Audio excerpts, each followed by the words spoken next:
Good afternoon, everyone. This is the Sunday show, and my name is Eric, the skeptic and the scoundrel, and this is, by the way, pointing to the wrong side of the screen. It's Forrest. Hi. Hey, Forrest. How you doing today? I'm fantastic, my guy. How are you? Yeah, doing pretty good. It's been a nice long week and had a nice relaxing day yesterday after some chores, and thanks to the Fallout TV series, I'm now playing Fallout New Vegas again, and that's a big time sink in its own, but I'm super duper enjoying that.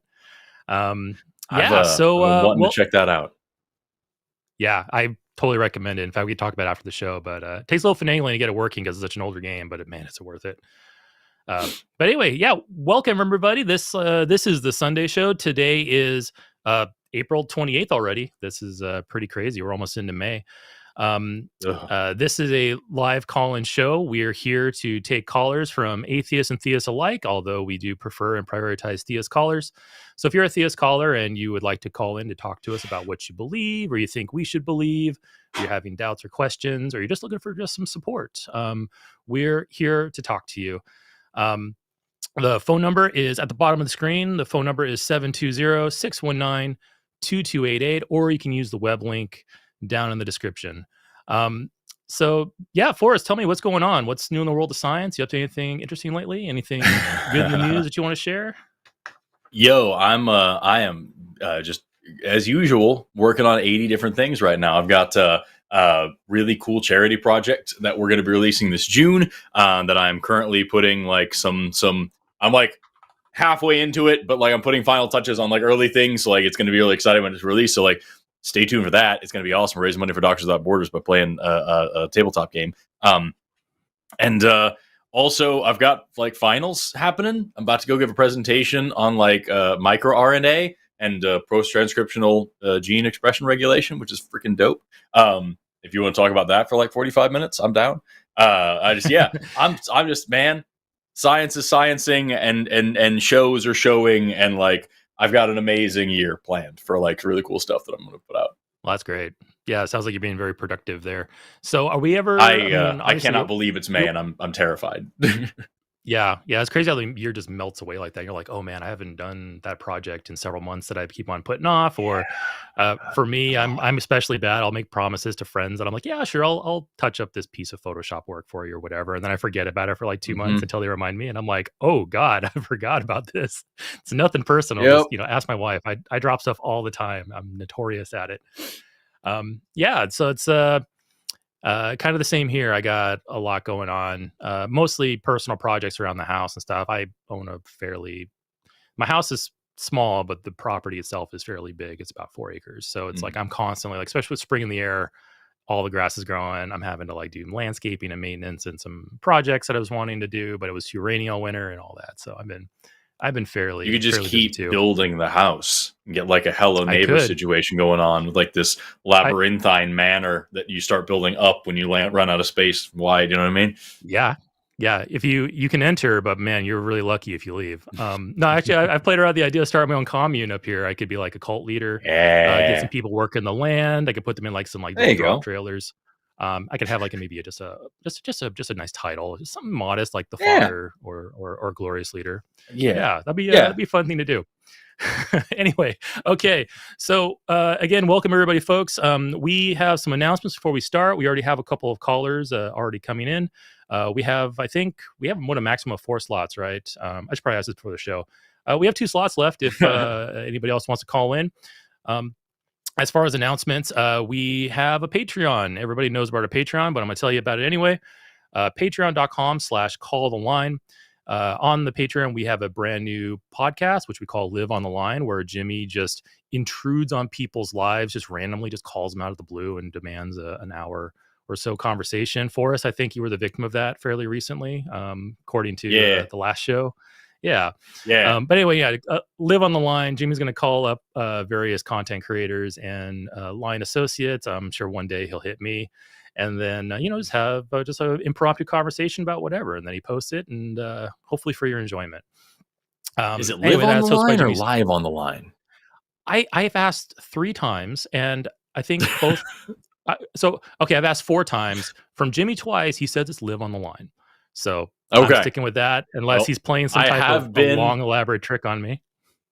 I have been, and will continue calling it Live on the Line. So I don't know. Yeah. Anyway, Live on the Line is what I'm calling it for right now, until I'm corrected by somebody more powerful than Jimmy, which I doubt that'll happen because he owns the channel. Anyway, each episode once a week, like I said, he calls it the line. Live, laugh, love. I love to mock those types of signs, and I do it around my wife because she used to love those things until she married me, and then I started making jokes about them. And now whenever she sees one at the store, she looks at me and she just laughs because she knows exactly what I'm thinking when I see one of those things. Anyway, episodes of Live on the Line go out to patrons first, and only patrons can win prizes that are given away on the show. Non-patrons and Discord-only fans will get the show 2 weeks later. YouTube channel members will get it on a slight delay. And anyway, like I mentioned last time, Forrest Valkai was Jimmy's latest target, and now who knows who will be next. So stay tuned, and you'll see. It was a bad time. Tune in and check it out. Yeah, I enjoyed it. I mean, it was a nice. I like how he puts like about 30 minutes of it after the show, because then all of a sudden, like, hey, we're cooling off. Nice cool down period. You can sit back and just listen to my nice conversation. Anyway, to wrap up the Patreon announcements, once we hit 1,000 subscribers, which I believe we're past 700 at this point. Once we hit 1,000, we'll be adding a bad Christian movie review series, starting with Matt and Jimmy watching God's Not Dead. So a classic knee slapper, that movie God's Not Dead. Anyway, you can watch Jimmy and Matt. I think Matt complained that he's seen it like 1 billion times, and now he's going to watch it 1,000,001 times. So yeah, and then one day down the road, when we hit 2,000 subscribers, we're going to have an interactive D&D campaign live on the YouTube series, where all of us atheist content creators are forced to be a theist character and actually choose a god in the game. So that'll be a lot of fun. Anyway, right, I think that's all I got for the announcements for now. I'll make up some more. Yeah, I can make up some more. Oh, linemerch.com. Go to linemerch.com and you can see all kinds of cool stuff you can buy that is the line themed. I'm not wearing anything right now. Neither is Forrest, but I think if you watch an episode with Jimmy, he's always wearing something from that website. So yeah. Anyway, okay, let's kind of just get rolling here. Let's see what we got. Yeah, dude. Yeah. So how do you want to do this for us? Sure, I probably talked about this before the show, but you want to pass off back and forth, see who picks who goes next? Or you just want me to just drive and we'll see where it goes? I'll leave it up to you, amigo mío. Like if I see something in particular, I'll point it out. But like right now, both of these sound like fun calls here. I warn you, I have not had my coffee today because my coffee was terrible, and I took a sip and I was like, nope, I am not doing that. So I have a Coke here. So once it kicks in, I'll be a little more here. But anyway, it's okay. Let's go ahead bring the energy and for talk both of us. Yeah, there you go. Let's go and talk to Emily. They from Colorado. Emily is a polytheist. The question is, how do you remain skeptical in the faith of undeniable experience? Emily, how are you doing today? Hi, I'm doing well. How are you? Doing pretty good. So your question, how do you remain skeptical in the faith of undeniable experience? That's kind of an odd phrasing there. Faith of undeniable experience. Do you mean like the faith of one who's had an experience that they don't deny? Or is that just a mistranslation by our call screener to say, like, maybe you said in the face of an undeniable experience? Yeah, feel free to rephrase the question so that we can maybe understand better. Go ahead. Yeah, so basically I was just wondering, how do you remain skeptical when you've had an experience that is just undeniable? And yeah. Well, it depends on what the experience is, I guess. Yeah. So I infer from that you've had experience yourself. Yes. Okay. Uh, do you maybe just within like 4 or 5 sentences, would you like to just describe that experience to us? Kind of give us some detail on that if you're willing to share. Don't feel pressured if you don't want to, but some context would help basically to help us answer the question. Yeah, definitely. So, I mean, I've had basic religious experiences just like everybody else where you have like the feeling or whatnot. But I've also had physical interactions with my gods where I've like it's been an experience where I've seen and heard the voices of my gods, um and it's so real to me that I just can't like shake it, and I want to remain skeptical and try and attribute beliefs when they're warranted, but it feels like it's warranted for me and stuff like that. So Okay. So you said you described these as physical experiences, and when you said physical experiences, you said you saw and you heard something, your god or representative of your god or just something you saw and heard it. Did you take away anything physical from that? Like, do you have any objects or anything that like you might have like physical that you could show somebody else? Or is there anything else you can show somebody that is not necessarily just your anecdote about the experience? no, I don't think I have anything that like they didn't give me anything that I can like share. Like, and that's Okay. kind of one of the things that like, yeah. Yeah. Can I ask just Because a clarifying question? Like when you say see and hear, do you mean like you're hearing the way you're hearing me right now and seeing the way you're seeing like the world in front of you? Because like sometimes when theists say things like that, they meant like I heard him in my heart or some weird shit. Like they mean a powerful feeling or like a dreamlike thing or a sensation. They don't actually mean like actually hearing somebody the way that you would hear me speaking to you at this moment. So like is that what you're actually talking about? Like you actually heard a real No, physical voice? I mean, like I've talked to my gods, like I talked to like you or to like somebody that I've been standing in front of. And you heard an audible voice back. Yes, and I've seen it was like I was talking to a person. Okay. Gotcha. I just want to make sure I understand what we're talking about and that this isn't just like I talked to them and then I got a feeling in return and that was my confirmation or some weird shit. So okay, so you're saying that Right. like an actual visible manifest, maybe not tangible, but a visible manifestation of this deity or deities stood before you and actually spoke in a way that you could actually hear out loud. That's what you're telling us. Right. Gotcha. Okay, cool. Okay. So Emily, for a moment, so obviously you're attributing this to some type of supernatural, to a god. For a moment, let's just say, just hypothetically, that you're wrong with that conclusion, that in fact wasn't a god. What are some other explanations you can come up to explain the experience, do you think? Uh, well, I mean, I guess in theory, I could have been actually talking to somebody who just claimed to be a deity. So that's possible.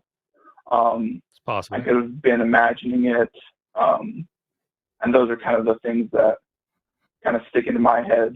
And the reasons why I'm kind of like hesitant, but at the same time, like it just felt so real that Can I ask a different question then? Because Absolutely. I'm sorry. The fact that you said that it could have possibly just been a person claiming to be a deity, that definitely tracks with what you were just saying a second ago. This was an actual physical and audible manifestation. But like, how did this creature come into and leave the room with you? Well, the main one that I think about, I don't know why I said it could have been a person, because I was driving in my car and they just appeared next to me in the driver's seat is the main one that comes to mind. Okay, so you were driving in the car, and then suddenly in the seat next to you appeared a human-like figure, which spoke to you and then fucked off. Like, did it just evaporate back into the thin air from which it came? Yeah, pretty much. Okay. I'm just trying to make sure I understand the situation. So then that couldn't be a person then. a person wouldn't be able to do right. No. Right. that. Okay. Right. So, since that was a great question for us, because that kind of eliminates, an actual physical person, because if Some you're in the middle options. of driving a car, someone's not just going to come in the car and leave without Yeah. very bad things happening to them. So Emily, you mentioned imagining it. I can maybe throw a few more things out there too. One, I guess maybe a follow-up question is, how long ago was this experience? It was about a month ago. A month ago. Oh, okay. I gotcha. So another a possible explanation, as a naturalist, I think of things like, okay, maybe these are false memories. Well, likely, but maybe not as likely as, just imagine it, since it's just a month ago. Or maybe a hallucination. I've hallucinated off of eating Jack in the Box because there was something in the food. Like, that's a true story. One time I saw a bunch of cats in my house after I ate a Jack in the Box hamburger. I wasn't seeking out a hallucination. I wasn't Welcome to the seeking out South. drug use, but something was in that food and it made me see a Yeah. lot of things. Like there can be all kinds of natural explanations to explain why you would see something in your car and then all of a sudden not. And you can interact with it, you can talk to it. I guess my question is, why do you attribute it to a god when there's some other explanations that don't necessarily have to invoke the supernatural? They can remain within the realm of the natural. Why are you gravitating towards the god explanation, do you think? Well, the main reason that it feels, well, first off, they claim themselves to be kind of the deities that I worship, which kind of led me to think that that would be like a reasonable explanation. And also the experience was different from any other experience that I've had, and it made me believe that it could possibly be real as opposed to like a hallucination or something like that. Because I've done like drugs and stuff like that before, and I've had other hallucinations, and it never felt like this in like realistic, like an interaction with a person. And so like it just felt like that was, it seemed like it was more likely than it just being a hallucination. But that's right. I kind of am on the fence about it. So yeah. And I think that's a good place to be. You want to remain skeptical as you analyze things. Have you experienced all hallucinations that could be experienced? Like, there's different types of hallucinations, right? Depending on the stimulation of the brain. So just because you experienced hallucinations before, either through drug use or not through drug use, that doesn't necessarily mean you've experienced the entire set of possible hallucinations a person can have, right? So maybe this was the first time you experienced something like this. Yeah. I would also ask, like, if... Go ahead. I'm sorry, I didn't mean to interrupt if you had something that you're following that with. Go ahead.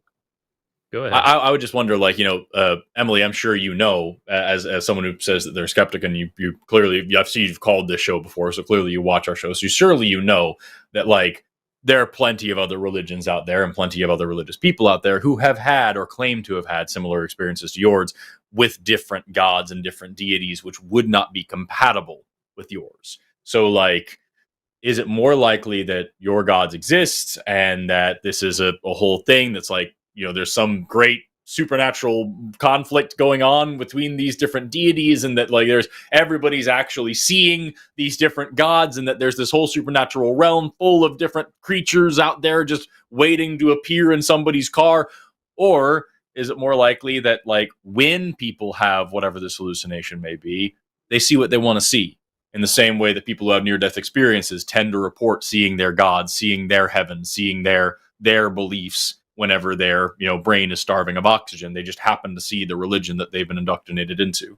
So, like, what do you think is more likely in these two options? Well, that's actually kind of one of the main reasons why I'm a polytheist, is like I don't find the fact that other people have religious experiences as like marker against my own experiences, because I think that, like, it's very likely that there are multiple gods, and people who've said that they had different experiences, that they probably actually had them, or like something similar to them, and like, who am I to say that is wrong necessarily? But you can I would hope that you can appreciate that there are God claims that are mutually exclusive, right? There's claims, people will claim this one God exists, that's the only true God, literally the only God in existence, and that's mostly monotheist. Like I came from a monotheistic religion. And then there's other religions that claim either polytheism or monotheism for some other religion. And like, monotheist religions, they're mutually exclusive. Like, both gods can't be necessarily, they both can't exist at the same time. But we still have people who will claim religious experiences from both of these gods. So in those cases, we can safely say that, okay, you're claiming this God exists. You're claiming some other God that's mutually exclusive exists. You both had experiences. You both can't be right about this. But you can both be wrong about this. And that's when we start looking at, okay, what are the other explanations other than a mystical experience, which we just went over, imagination, bad memories, bad food, hallucinations. I did a video on my channel about a year ago on the topic of demons. And it went over an article from a religious magazine that my religion still publishes to this day. My old religion still publishes to this day.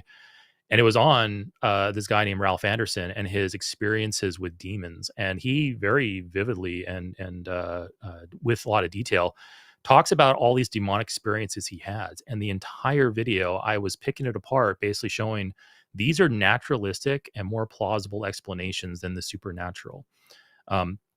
So I guess my point there is that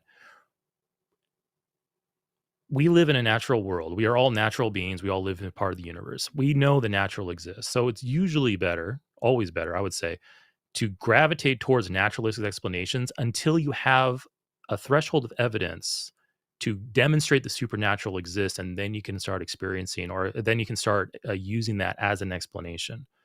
Now, is there anything you can bring to the table that can establish the supernatural? Anything you bring to the table that can break that threshold and get us out of this naturalistic realm of explanation? Because as far as I can tell, nobody else has ever done that. And if you were the first, then that would be quite spectacular. But do you have anything else you can give? Well, I guess I don't really have anything right now, but I guess I could run like my own little experiment, I guess, next time I see my gods, to see if they have some sort of tangible thing that they can give me to show to other people, to be like, hey, this really happened.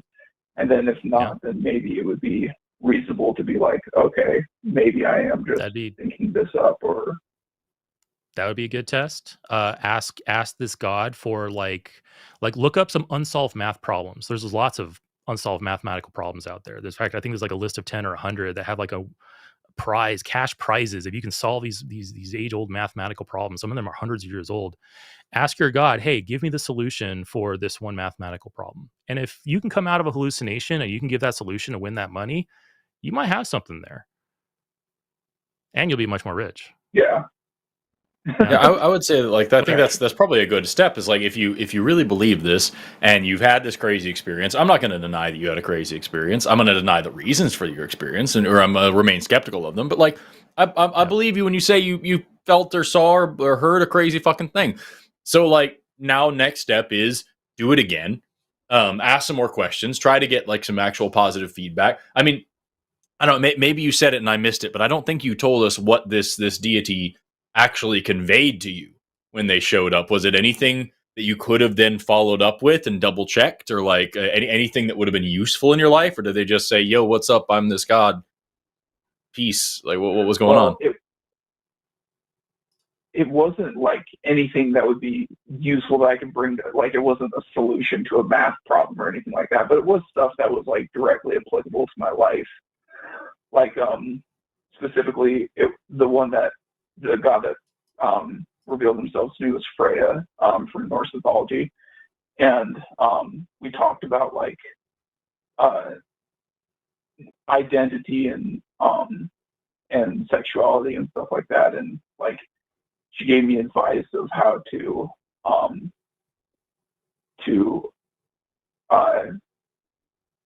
basically accept myself and stuff like that. So like it's not it's not direct things that would be applicable to everybody, but it was like meaningful in my life. And maybe that's one of the reasons why I want to hold on to it. Right. Okay. Yeah. I think that was the most honest thing you said in this whole call. Not that you've been dishonest, but I think that statement right there was the most honest, that this was something that was meaningful to you, that validated you as a person and helped you out. And so you want to hold on to it, regardless of where that might have actually come from, or what this thing might have actually been saying, or if this had actually been a real experience or just something that you really fucking needed to hear. And so you invented a reason to hear it.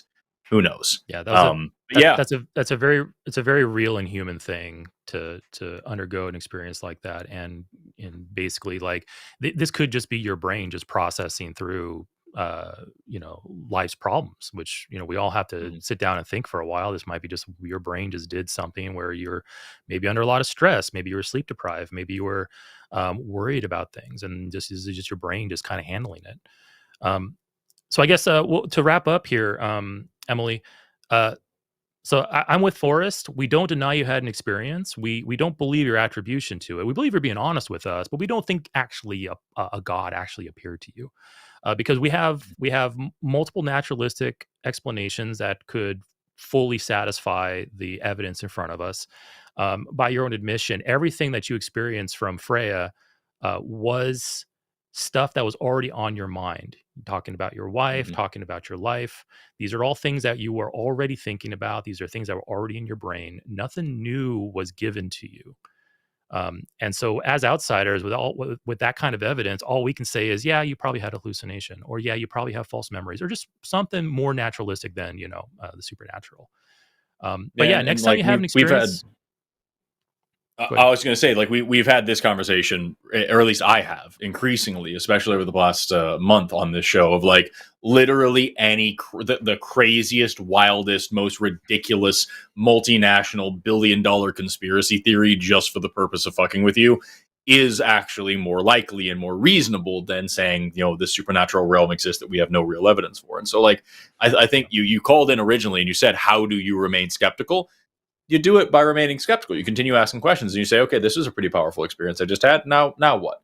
Not to diminutize what you've been talking about, but like one time back in my youth, when I was still some sort of quasi half-ass spiritual and believed in like magical connections, and I was also believed in old pagan gods and things like that, because that's how I was raised. I did mushrooms, and I had a freaking incredible experience where I felt the earth and the spirit of the soil beneath me and all these things. And I absolutely, I not only would I say I would have attributed that as a religious experience, I called it that. I believed that I had established a deeper connection with my spirituality at that time. And now I can look back and be like, yes, that is what that chemical does. That is what psilocybin is for. That's what it's all about. So like, I think you're being, I think you're being brave by saying, okay, now how do I ask questions about this? And I think the best thing you can do is just that. Just start asking some questions about it.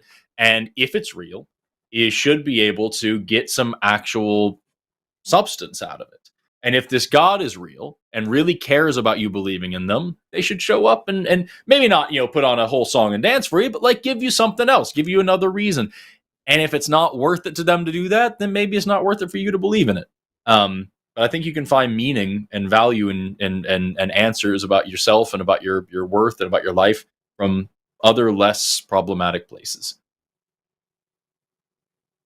No, that's fair.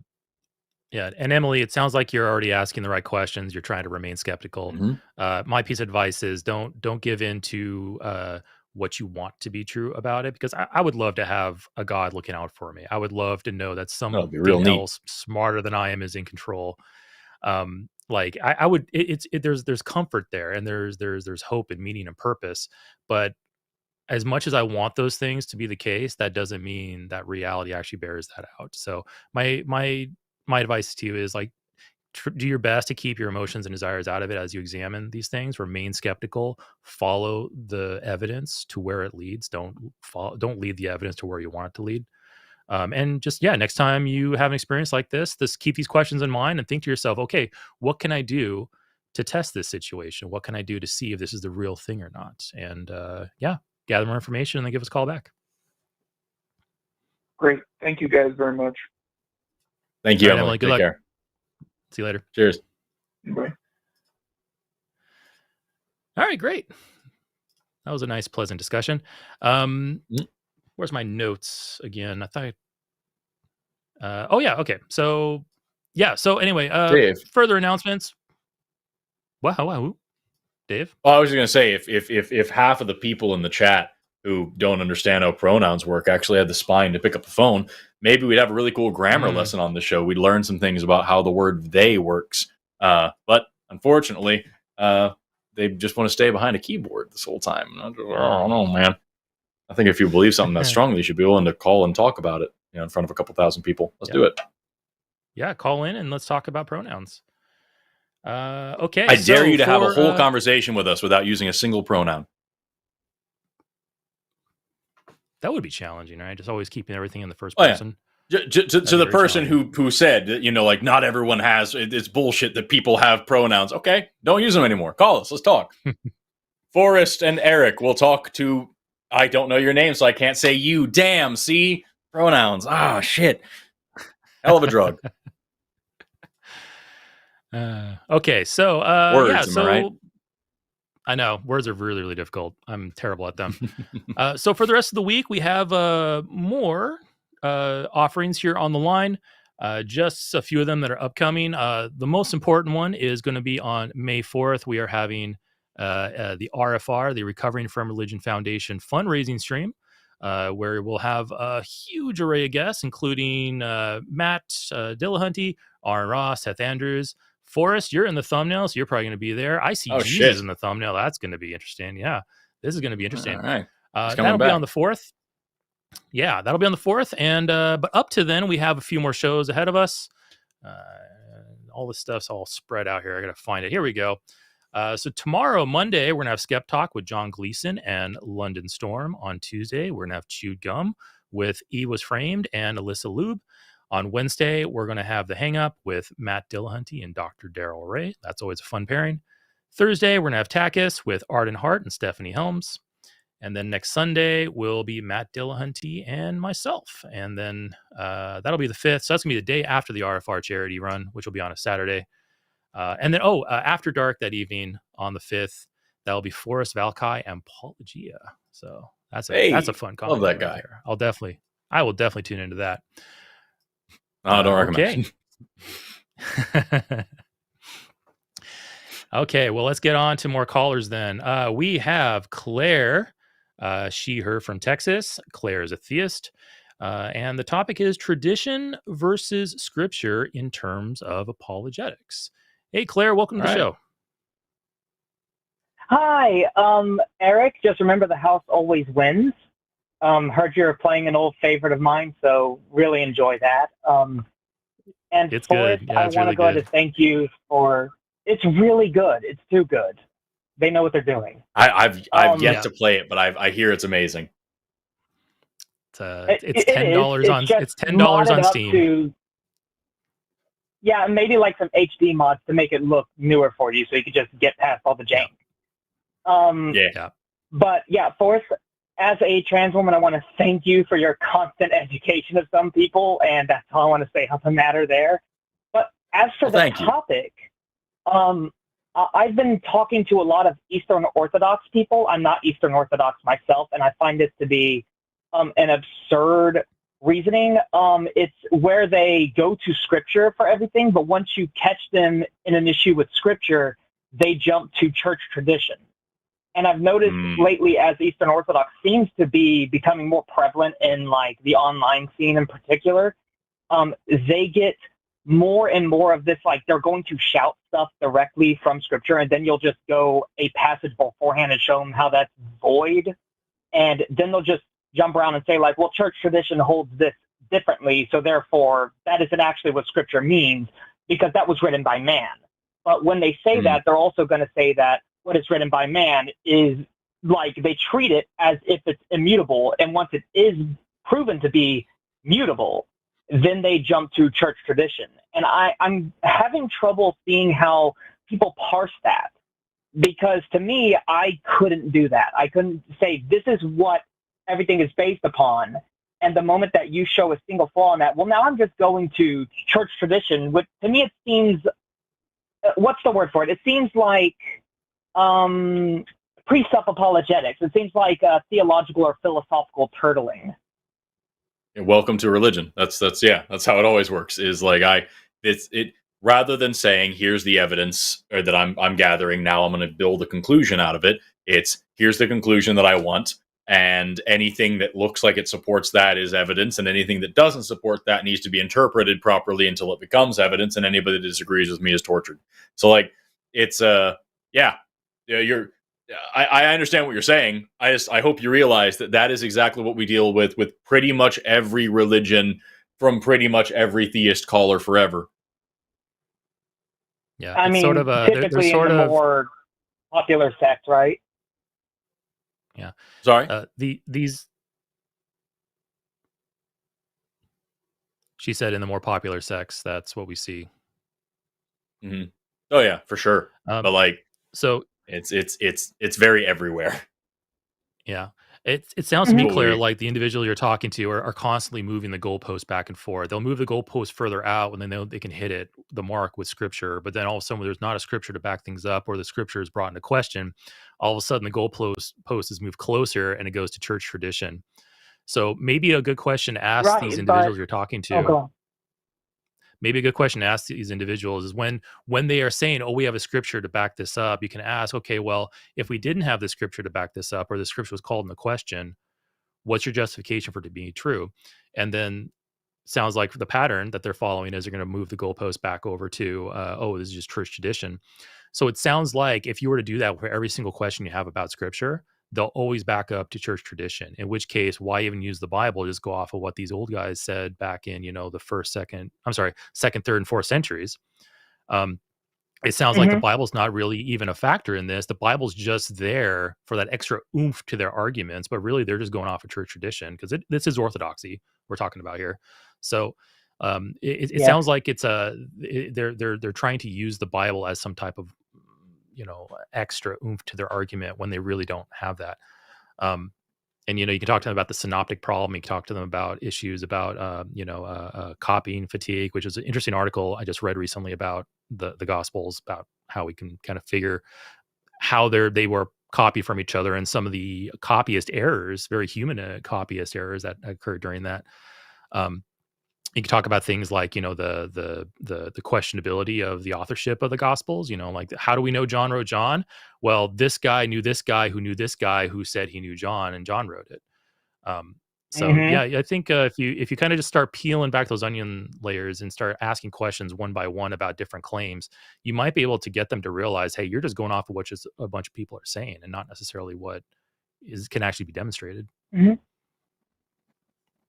Yeah, my concern was it wasn't just typically a single individual. This is like multiple individuals that have done this now. Like, it seems to be the standard trend from people who identify as Eastern Orthodox. Like, they're trained to argue this, because I know there's like a 6-month period to even get accepted fully into the church, to receive catechism within Eastern Orthodox. There's a whole big process, and I think they are literally given the apologetics before they're even able to join. And the funniest part is that I did exactly that, which is like, well, why do you even take this authoritative?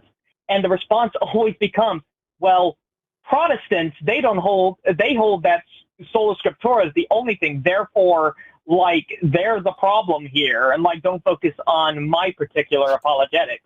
And I was just wondering, like, have they exhausted every other method of argumentation to just jump back to this? Because to me, this seems like the weakest line of defense for particularly Christianity I've seen from anything. And it really irritates me, because I'm like, oh, go on, Forrest, I'm sorry. Well, I was just going to say, no, you're fine. I interrupted you. I apologize. I thought you were done. If you want to finish that sentence, you're welcome to. Oh, all I was going to say is just, I don't understand the value in it, right? Like, as an individual, when you are professing these views, the moment you find out that your views are shaky is the moment you should reevaluate them. And when I see these people find that their grounding is just not there, and you turn them and go like, what are these people in? What about Protestants? Like, that just like rubs me the wrong way. It's like, because you have a brain. Like, please use it in like a more productive manner.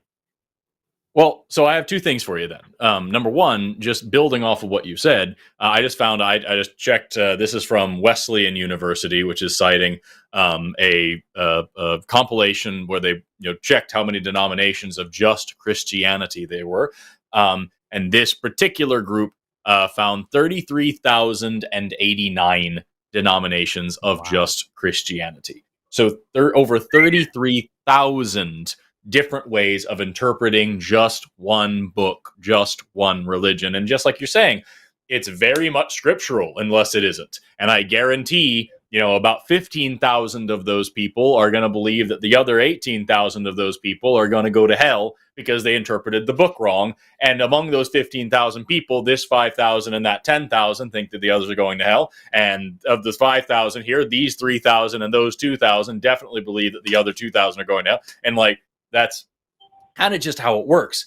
It reminds me of that old Bertrand Russell quote, which again is another thing that I've had to mention on this show a few times recently. Bertrand Russell said, even if we could be absolutely sure that one religion is right, every believer should expect damnation by matter of probability alone. But now that brings me back to you, Claire, because it says here that you're calling in as a theist. And you're talking about how these people are interpreting whatever they need to interpret just to fit their religion and how they just need to use their brain and be more skeptical. And yet here you are also believing in some of this for some reason. So where are you coming from? What's going on with you? What God do you believe in and why? I'm a Discordianist. I hail Eris Calisi Discordia. Okay. And is this an actual God? Is this or is this like a... Yes, it's a paganistic offshoot. Typically, it could be seen as a real religion cloaked in comedy. So it's a real religion designed to look like a parody religion. But some would disagree on that. But is the deity that you actually do? But you do believe in a deity, right? It's not like to say. No, you're fine. I just want to make sure that this is a deity that you're. Yeah, I'm personally convinced as a goddess, but you don't have to accept them as being an actual entity to be a Discordian. Well, that's why I wanted to clarify, because there are Satanists who believe in a literal Satan, and then there are people who are in the Satanic Temple who don't believe in a Satan but call themselves members of Satana, and sometimes these things get conflated and confused. So you actually believe that there is a deity out there that you're convinced of. What reason do you have to believe in such a thing? Personal experience. Like what? But I don't think my personal experience trumps our shared existent reality. So why aren't you applying, or what skeptical processes have you applied to your personal experience to make sure that it's worth actually believing in a supernatural world? Three things. One, it's common, and it keeps occurring to me. I interact with them, sort of similar to the last caller, though I wasn't trying to harp on the last call whatsoever because that person seemed very genuine and awesome. Sure. That it's a lot like that, but the second part is that it doesn't my deity doesn't legislate anything on anybody else. And third of all, it actually brings me a lot of comfort. And I'm going to be honest, I can't provide proof outside of my interpretation of the universe as is. Right. Because I don't think that's in the nature of my goddess, which is the goddess of confusion and chaos. So just to be clear, you offered three things that you called explanations. Only one of them was even close to something that actually, whether or not it interacts with anybody else doesn't matter, and whether or not it's something that that makes you feel good doesn't matter. It's what really matters that you've had repeated experiences, as you said. Are these experiences, as the last caller was talking about, actual physical, tangible, audible experiences, or is this more of a feeling type of thing? Physical experiences as well as mental experiences. It's multiple things. It's not just a simple to pin down thing. What's the most convincing one that would be the most meaningful to somebody like us who doesn't believe that this God exists? Well, just the actual experience of them like walking up, interacting with a door, walking into the room, declaring themselves, and then dissipating into thin air in front of you. That would be mine, but that didn't really leave any physical evidence behind. I could demonstrate it to atheists, right? Sick nasty. Okay. I just want to make sure, like, to understand what we're talking about here. Of course. And like, Claire, I'm not going to sit here and pretend like I'm on any special footing with theism.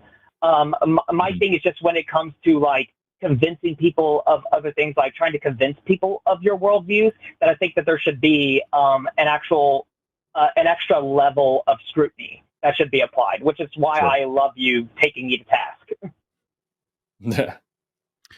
And Claire, you know, our previous caller, Emily, she believed in Freya. Do you believe in Freya?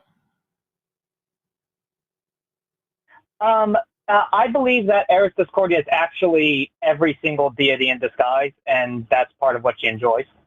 So she helps everyone and meets people where they are. Okay, so you think Eris... That's a great way to explain away a lot of things. Then, under your system, then, Eris can basically manifest as any god to anybody? Yeah, and she's been the grounding of every single religion, pretty much. If you were wrong about that, statement, how would you know it? I mean, it's typically right here. I guess I would just have to trust in her. I don't really have the direct evidence of her because, like, you know how like Christians say that we look at deity. Well, give me a second. I'm just trying to get it through. Okay, when like you look at a deity through like a glass darkly, I think it's more like a muddy, like it's just like an entire slab of mud is what you're looking at when it comes to divinity. Okay. So you mentioned evidence there, which it leans towards confirmation, but I'm actually leaning the other direction. Like, how would you know if you're wrong about this? Because I think any useful idea should have some type of falsification criterion attached to it. You know, like if let's say I own a house. You know, if I was wrong about that, I would be able to find things to show me that I'm wrong about that. I could find the deed for the house that has somebody else's name on it. I could knock on the door and somebody else lives there and they're obviously been living there for years, you know, like different things. Is there anything you can rely on to help you determine whether you're wrong about this Eris deity or not? Also, am I the only one here in the beeping? Because I feel like I'm going insane. I'm hearing beeping too. Yeah. Okay. Oh no, it's my thing. I just turned it down. I'm sorry. I didn't realize it was doing it. It's okay. Nobody else was addressing it, and I couldn't tell if I was freaking out or what was going on. You're not going insane, Forrest. You're good. I promise. It's all me. Forrest, maybe that's a god. Maybe that's a god communicating with you, Forrest. It's a god. The god of the window error noise. Son of a bitch. All right, go. I'm sorry. Anyway. Continue on. Please answer Eric's question. Okay, yeah. So to be 100% honest, when it comes to Eris, I don't have anything other than she's willing to give me or us in my worldview. Specifically, if she did found all of these religions, if she is showing up to all these people things, she's way too good at an actress to do whatever the hell she wants. So I really can't force her or like evoke her or anything. It's just what she allows us to know. So specifically, I know what she's revealed to me personally about my personal life, but I can't give that for anybody else. So I'm going to say no, I can't on that level. No, I don't have any external evidence. Okay.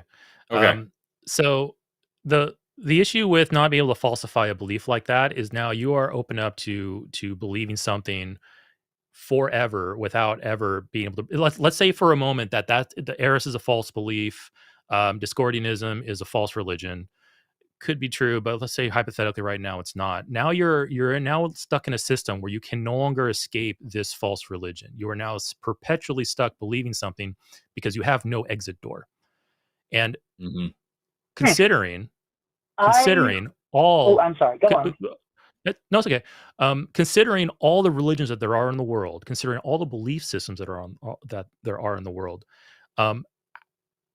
it's like it's reducing your chances of being right down to you just picked one and you went with it, and now you have no way out of it because there's no falsification associated with it. So you could potentially, just like many other people in the world, which we know many other people in the world are in false religions because they all can't be true.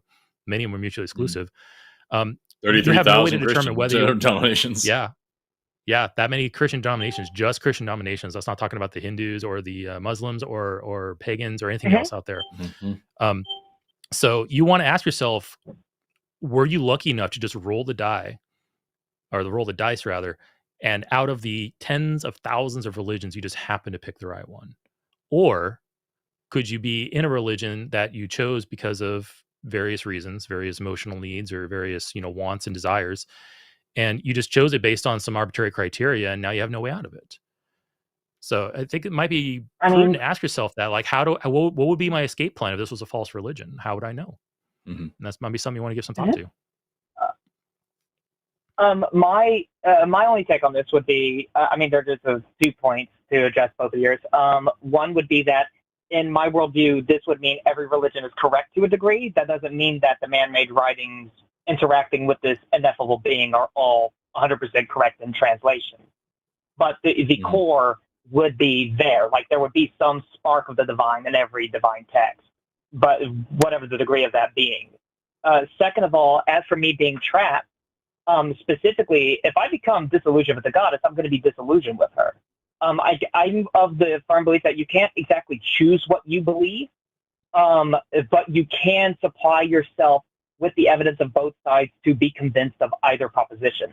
And in particular with me, I have been convinced of this proposition because I have had personal interaction and experience with my goddess in general.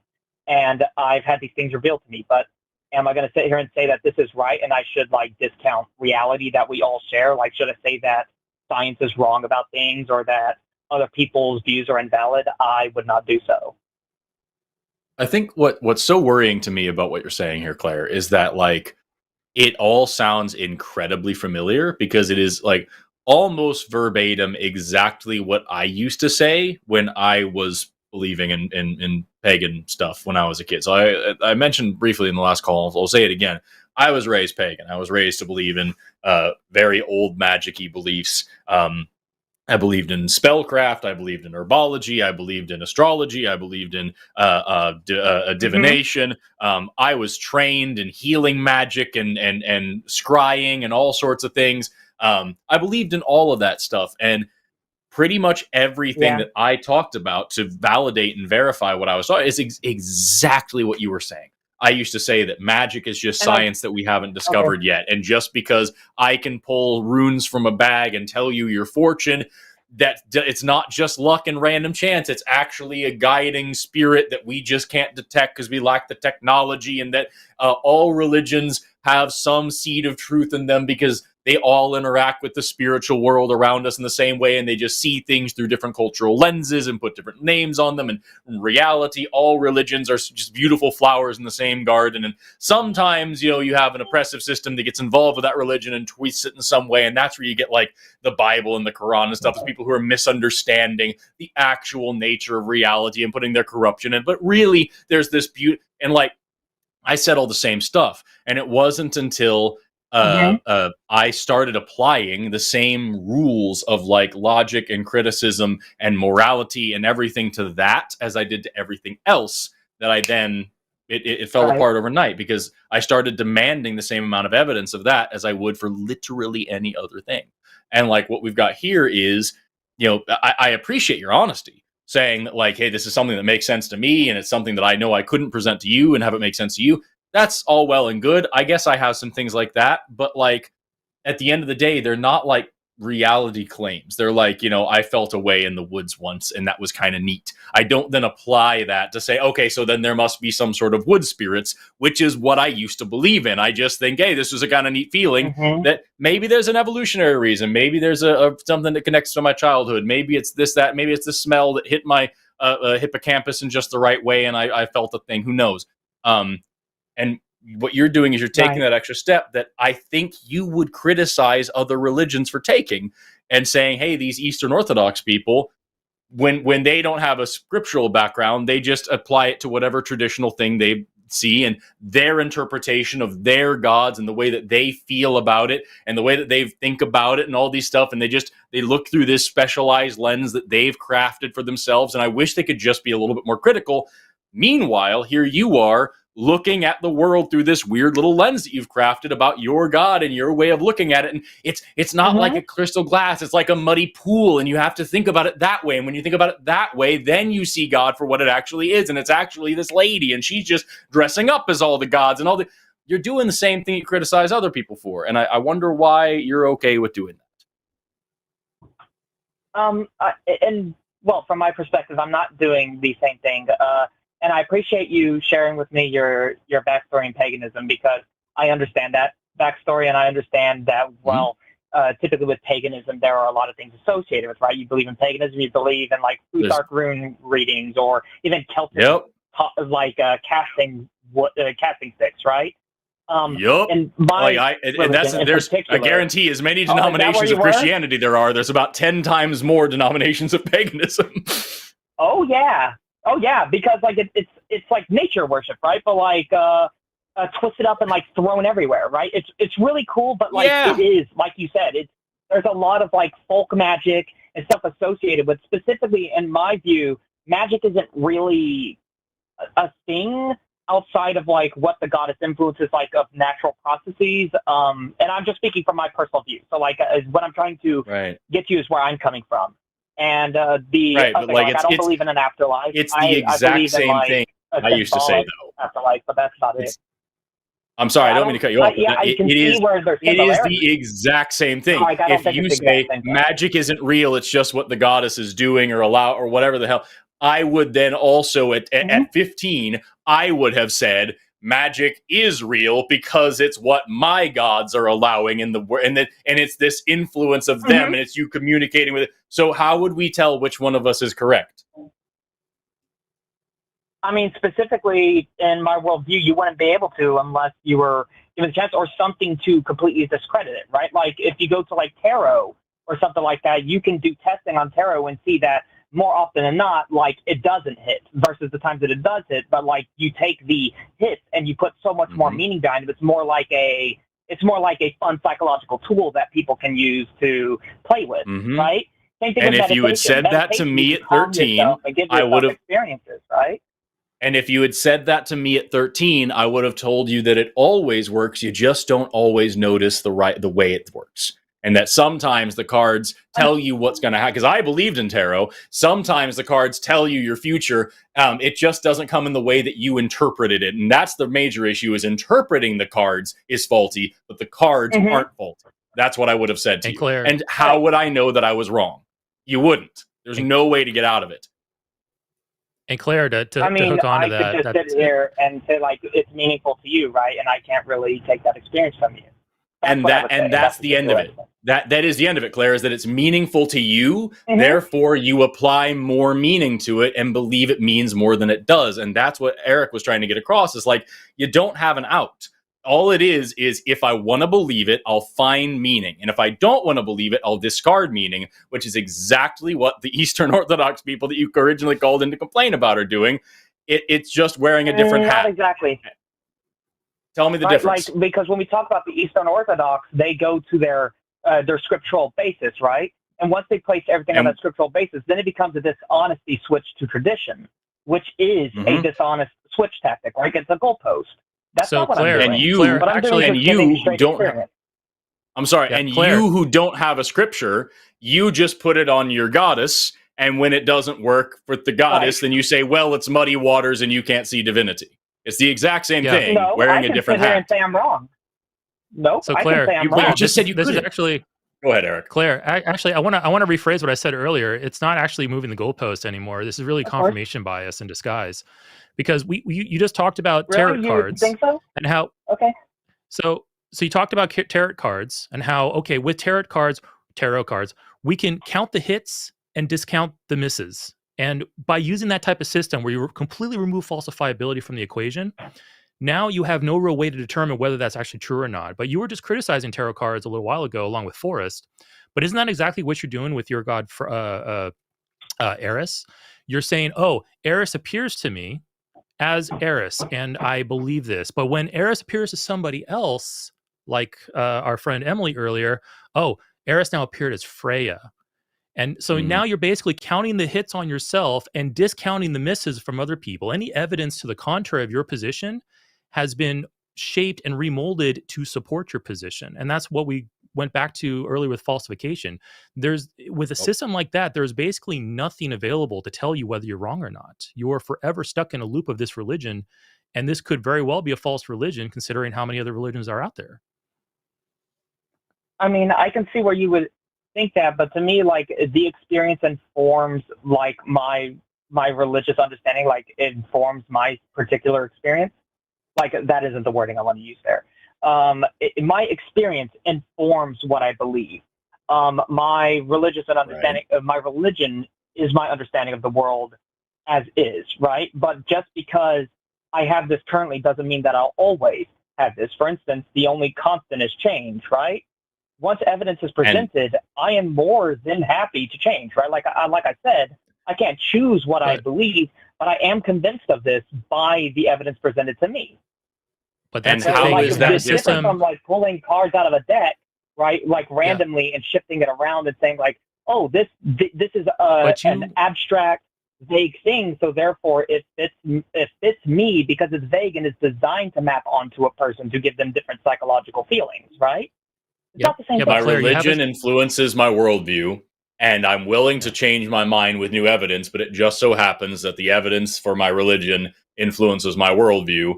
And so while I want to have new evidence, my religion influences my worldview. So I don't see you literally said both things. Compounded, right? You said both things. Like you said that your religion influences the way you see the world, and that you're willing to change your evidence, your mind with evidence. However, your religion influences the way you see the world. How is that different than any other religion ever? Your religion changes the way you see the world. And so you're going to see things that confirm it. Right. Sorry for interrupting. I'm not meaning to. You're fine. My experience in combination with what we know about the universe is what informs my experience. Because I am having a spiritual experience doesn't negate that we have a great understanding of our experiential scientific shared reality, right? And that's what I hold on to as my basis for reality. But my spiritual experience is separate from that and above that, right? Or below that, depending on what happens, right? I can encounter something in science, which is like, this is an impossibility. Here's what's wrong with you, or here's where your thoughts are going wrong. And at the drop of a hat, I can change that and would, because I've done it before. But so let me just try. So I just let reality experience, like it's not just a one issue thing, right? Let me just. So Claire, we're gonna wrap up this call really quick here. But no, Forrest, go ahead and do your closing statements. We'll have Claire have the last word, and we'll get moving. If do you believe that there are phenomena in the universe that Eris does not control? I believe that she set everything in motion, but like, once again, that's a belief and I don't know that for sure. So that's a personal belief. I don't know. Okay. So how would you tell the difference? Let's say, for the sake of argument, that there was something that Eris didn't control every single little thing, and that there was something supernatural looking event, some interesting, cool thing that she did not do. How would you tell the difference between a phenomenon that Eris caused and a phenomenon that Eris did not cause? From my worldview, it would be inascertainable, unless I had some special revelation or I had some evidence to sit here and disprove both of them, right? So there we are.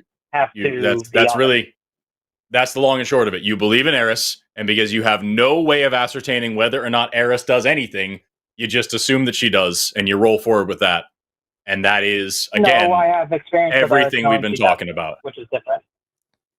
It's just I don't know how to make that any more clear to you, Claire. That's it doesn't really work for me.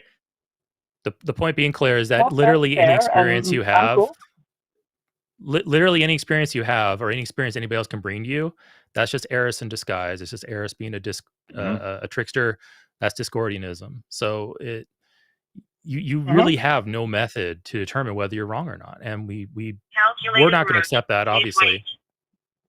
But anyway, all right, we're going to go ahead and part ways, Claire. Thank you so much for the call. We appreciate the conversation. And no, thank y'all, honestly. And I appreciate being taken to task. Honestly, Forrest. Feel free to call back. You were a very honest person. Yeah. You were very honest, so I appreciate it.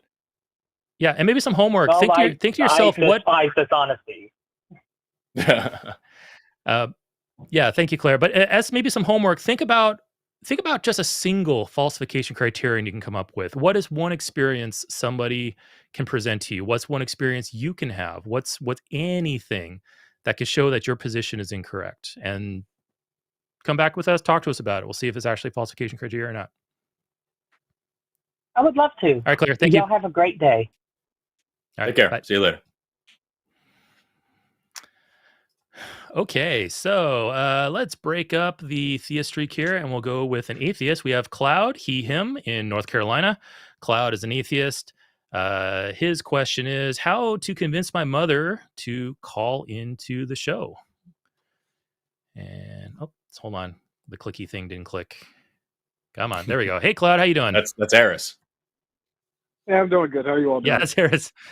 Yeah, apologies. Eris took one of my mouse clicks into the nether and it didn't register. It just she just does that. Fucked with the thing. Yeah.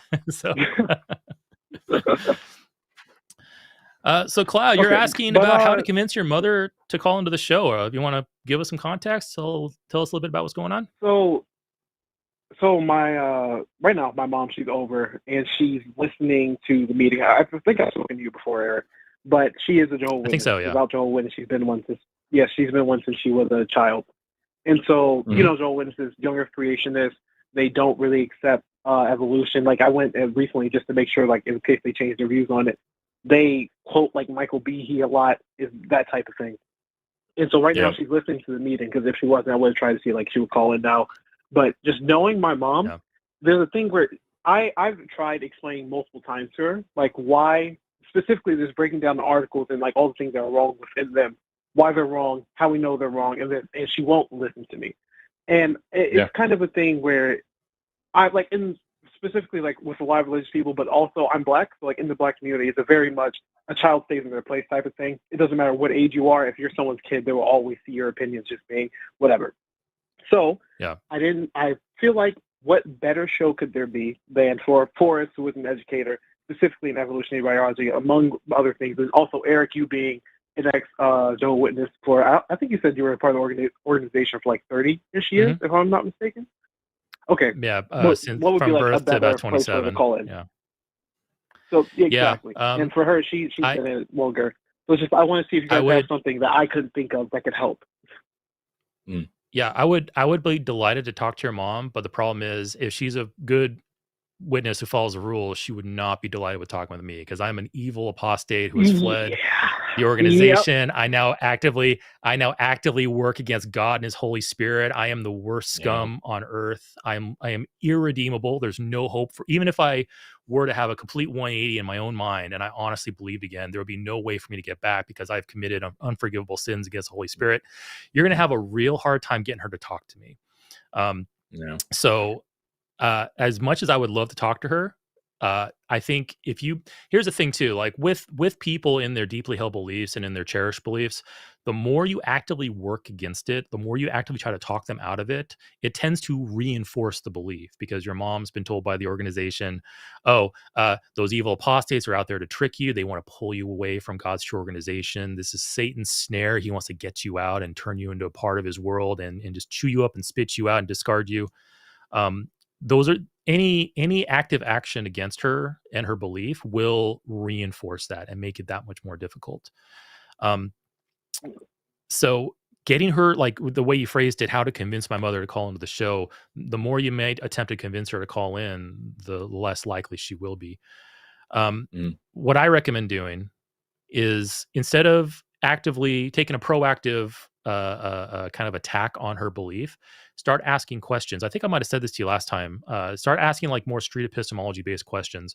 Ask her to justify certain beliefs. Ask her if, like we did with the previous two callers, if you're wrong about this, how would you know? How do you know that? Like, say the Gospels, like, oh, Matthew, Mark, Luke, and John wrote the Gospels, huh? Why do you think that? Oh, well, their names are on the book. Well, okay, well, why would that? Can a book be written and somebody else's name be put on it? Yeah.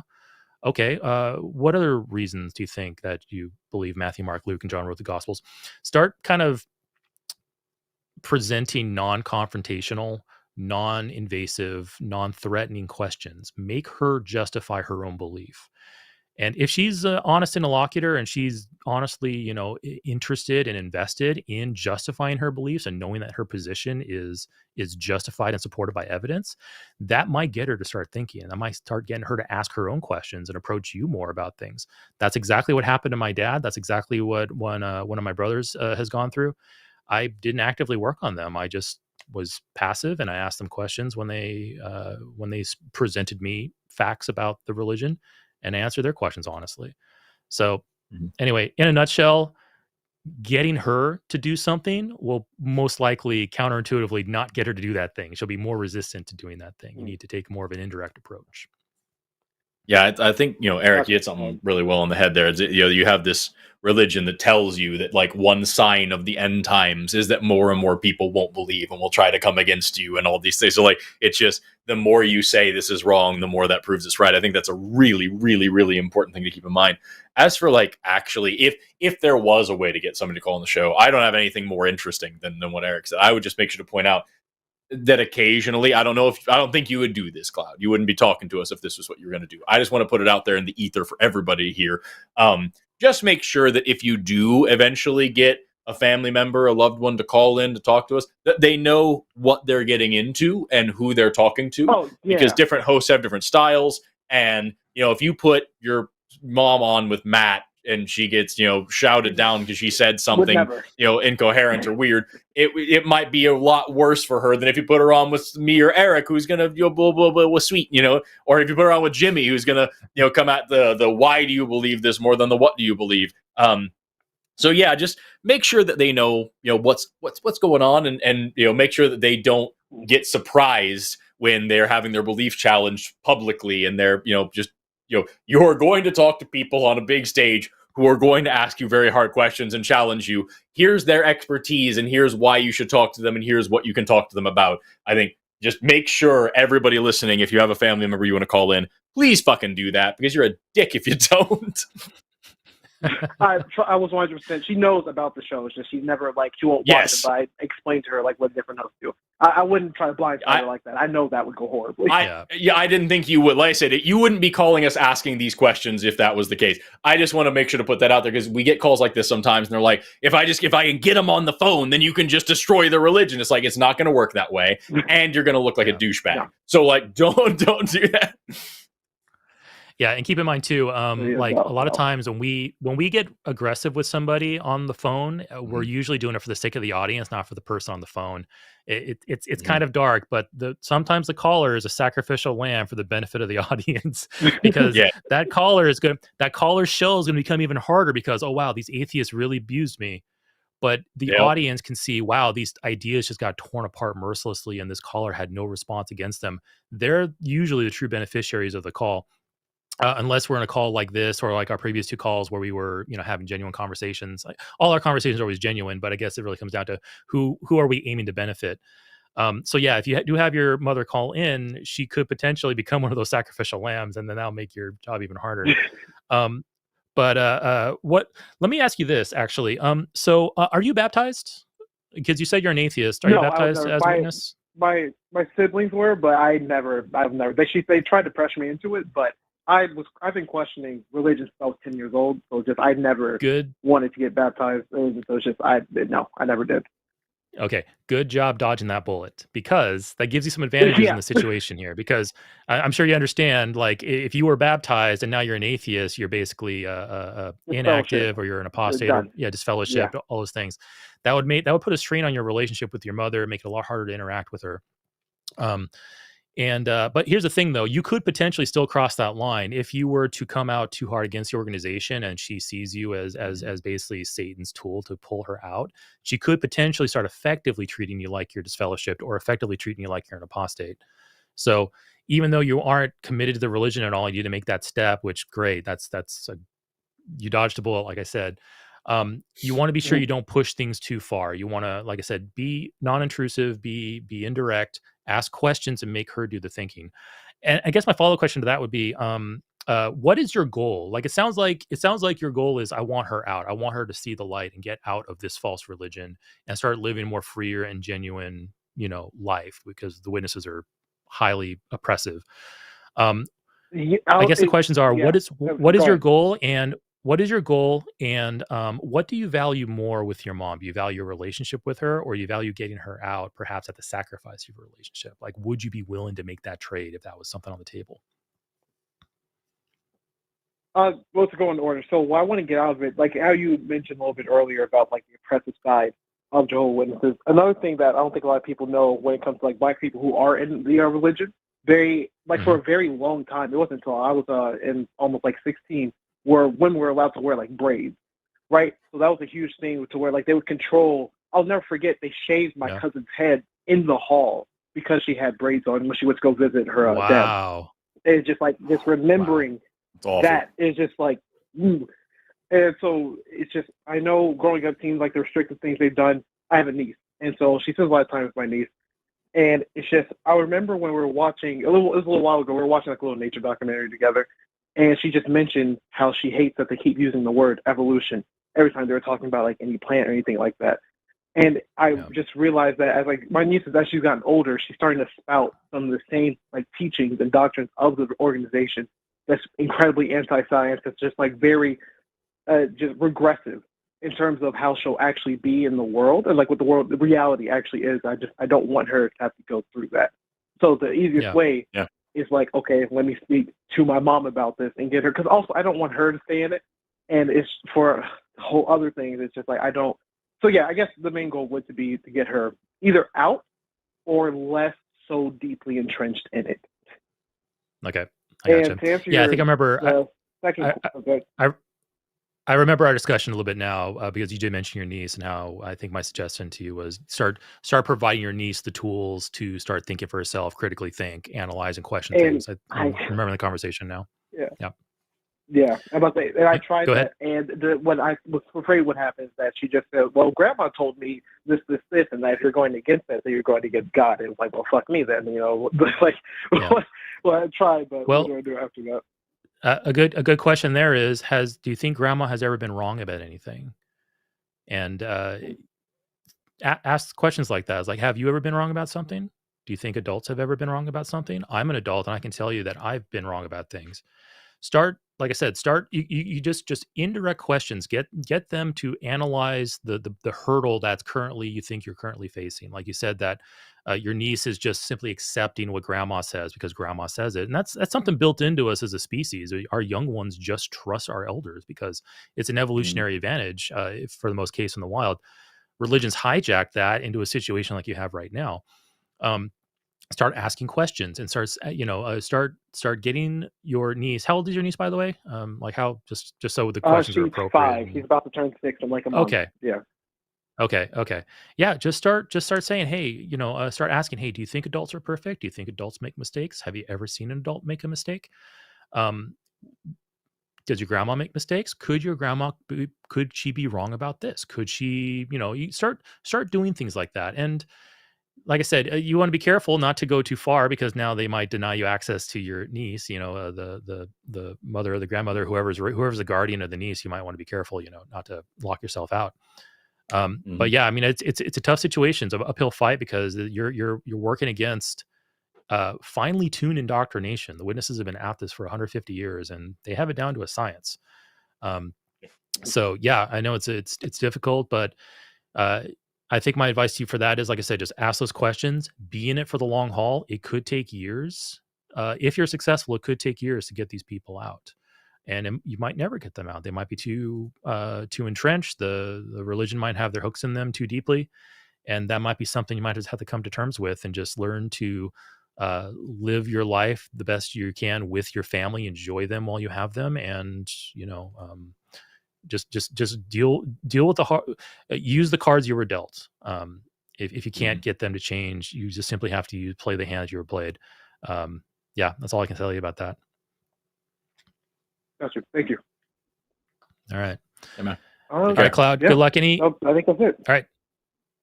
Okay. Well, best of luck to you, sir. Thank you. Yeah. Good luck. You guys have a good one. You too. Cheers. All right. Yeah. No, I remember talking to Cloud. Definitely more a few weeks ago. You're definitely better equipped to handle shit like that than I am, because like I just for first-hand experience helps.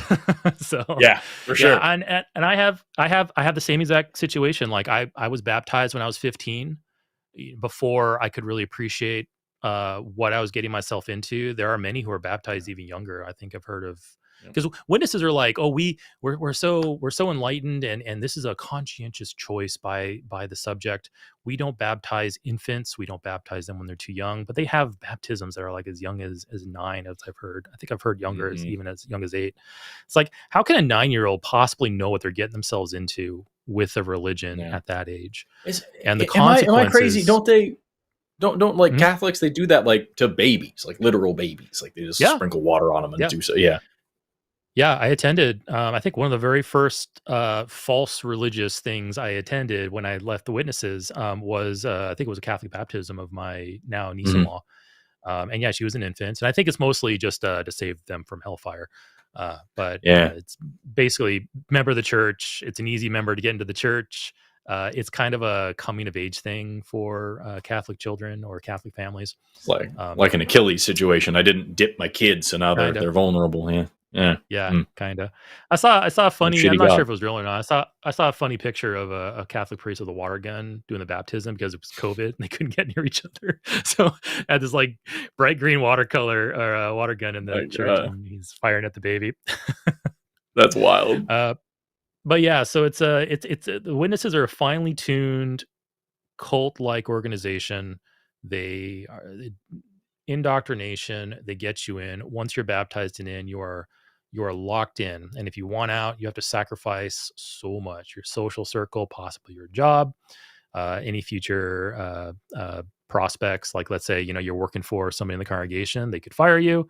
If you're married, you have children, and they're still in, they might not talk to you anymore. The relationship might become very strained. It's ugly stuff. So, best to you, Cloud. I really hope that you're able to navigate those waters. I feel like I've been mildly successful in getting some of my family members out. Not all of them, but some of them. So yeah, things could be worse, could be better, but you just got to, like I said, you got to roll with it. And some things are just simply out of your control, and you got to learn to live with that and learn to enjoy what you've got. So yes. Anyway, all right. Let's go ahead and jump to Billy, him from Austin, Texas, wants to talk about computer simulated universes. This will be cool. Hey, Billy, how you doing? Hey. Oh, not bad. So, computer simulated universes. Do you think we live in one, or are you just playing around with the idea, or like, what's your take on that? No, I actually called because I had a conversation with Forrest and Jim Burrows. Barrows. Yep. Barrows. I'm sorry about that. A couple weeks ago, and I brought up. I was challenging the idea that we only have this universe, and we don't have any other universes to compare this universe to, and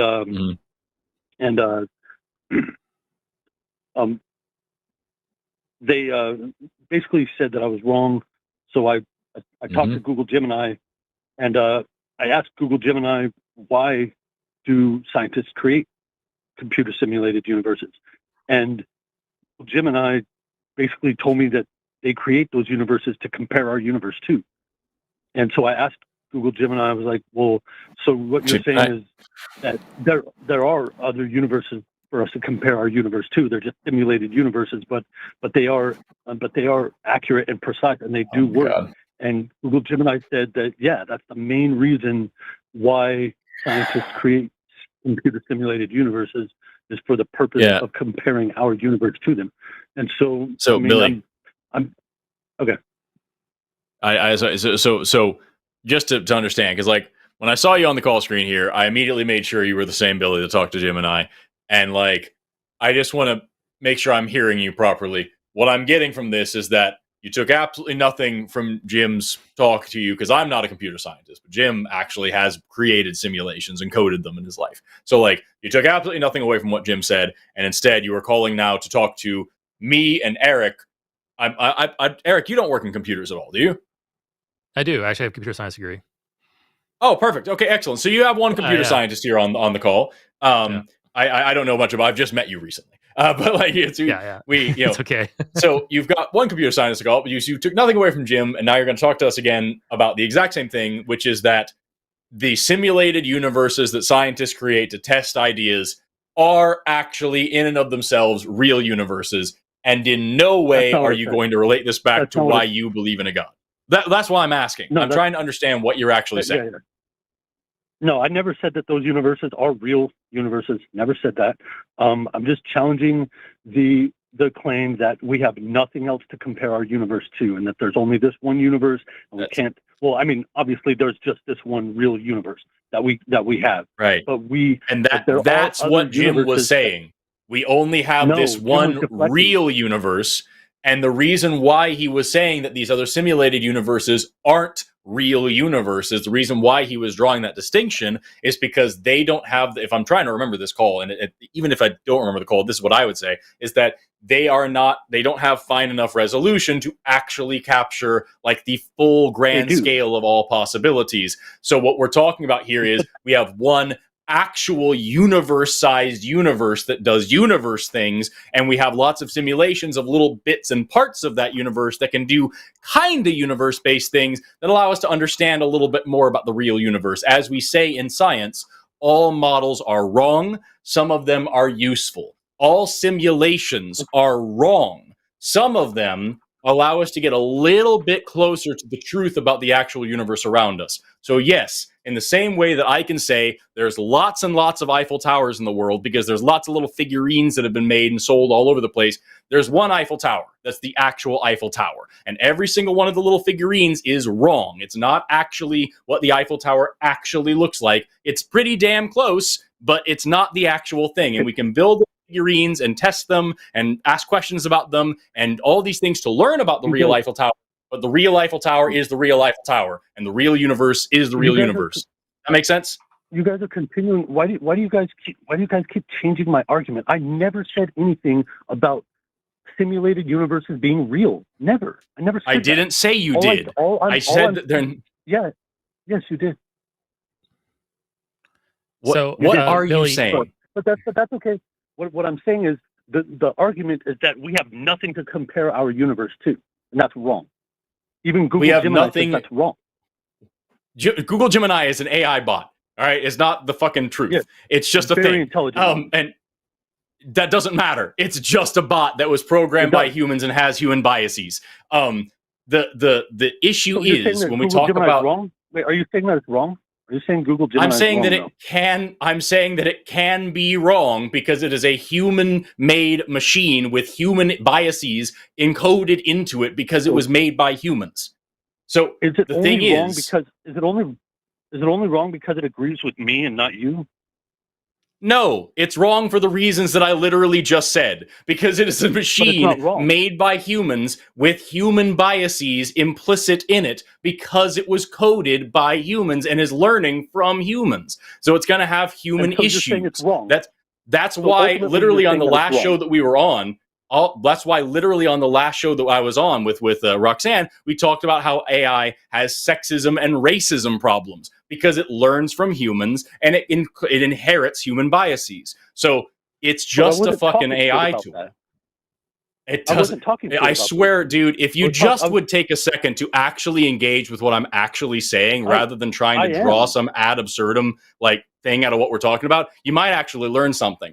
I'm not saying that you were talking to the AI about racism or sexism. I'm saying that because the AI is just an AI that was made by humans, it's not a god. It doesn't know everything about everything. It's just a tool that humans made. Then it is fallible. And it's not a thing that you can type in an answer, a question, and whatever it tells you is guaranteed to be absolutely right. And especially with the way that you are interpreting what you are saying, I think you're taking a huge leap that doesn't need to be taken. No one's saying there aren't other things that we call universes. No one's saying that simulations don't exist. We're saying that no simulation of the universe is as accurate as the actual fucking universe. And so when we say we don't have another universe to compare it to, we're saying we don't have an accurate enough simulation of this universe to actually know everything about this universe from that simulation. That's what Jim was saying. I never That's said what that. I've said. Then quit arguing with it. It's weird. Dude, you strawmanned me again, dude. I never said it's a perfect, that we can figure out everything about our universe from that. All I'm saying is that we do have other things to compare our universe to. That's it. Really, No, this is and really nobody's arguing with that. Yes, they are. Who Yes, said they are. who? Among me, Eric, Jim, who said we have absolutely no things that we can compare any part of our universe to? No, see, you're changing my argument again. I never said that they said that there's nothing we can compare any part of our universe to. They're saying that we cannot compare our universe to anything else, and we can. Mm-hmm. That's the reason they make those. That's the reason they make those simulations is to do that. And so I don't think that Google Gemini is wrong just because it was designed by people and programmed by people. I think that's when we compare the universe to these simulations, are we comparing every single aspect of the entire universe to that simulation? No. Okay, so then we are comparing part of the universe to the simulation, right? We're comparing part of the universe, right? So then I said a second ago is accurate. No one's saying that we don't have something to compare parts of the universe to. We're saying we don't have anything to compare all of the universe to. We don't have another entire universe to compare to. That's what they're trying to say. They can compare. They can compare certain aspects of the entire universe to these simulations. Like the Big Bang. Whenever they inflate a universe, because as a matter of fact, simulated universes are better because they can tweak the conditions, and then they can run that simulation to see what happens to an inflating universe if these certain parameters are different. And so they can constrain certain parameters and then run the simulation to see what would happen if a universe like ours, had these certain differences and try to inflate. So really, they are the things that I'm talking about are basically the inflation of the universe when the Big Bang and stuff like that. They can actually simulate that with very, very precise resolution. Matter of fact, the Frontier supercomputer has 8K resolution, and which is very, very high resolution. And so there are various aspects of the entire universe that they can simulate and compare with our universe. So, what has a higher resolution? The best simulation that we have ever made on the greatest supercomputer. Exactly. Reality does. So, you have a simulation. So you have a simulation of a small part of the universe that has a resolution problem. Even if it goes to 10 billion decimal points, the universe goes on farther than that. And at a universal scale, a 0.0010 billion zeros 1 degree difference is a major, massive difference on a universal scale. So you have a simulation that can test one tiny part of the universe in a way that isn't actually what the universe actually is, but is pretty damn close, maybe. That's not a comparison to a different universe. Actually, reality doesn't have that good of resolution. Actually, that's why people think that. But it's still better than a simulation. No, actually, it's better than computer simulations. But they can do simulations like not on computers, actually on paper and on chalkboards. They can actually get as deep as reality on paper, but they can't do that on a computer because the literal image resolution isn't that good. But when they do the calculation on paper, they can get just as accurate as reality. So, Billy, what's the ultimate point? There's actually scientific articles. There's peer-reviewed scientific articles that support this, and I can find one for you if you want.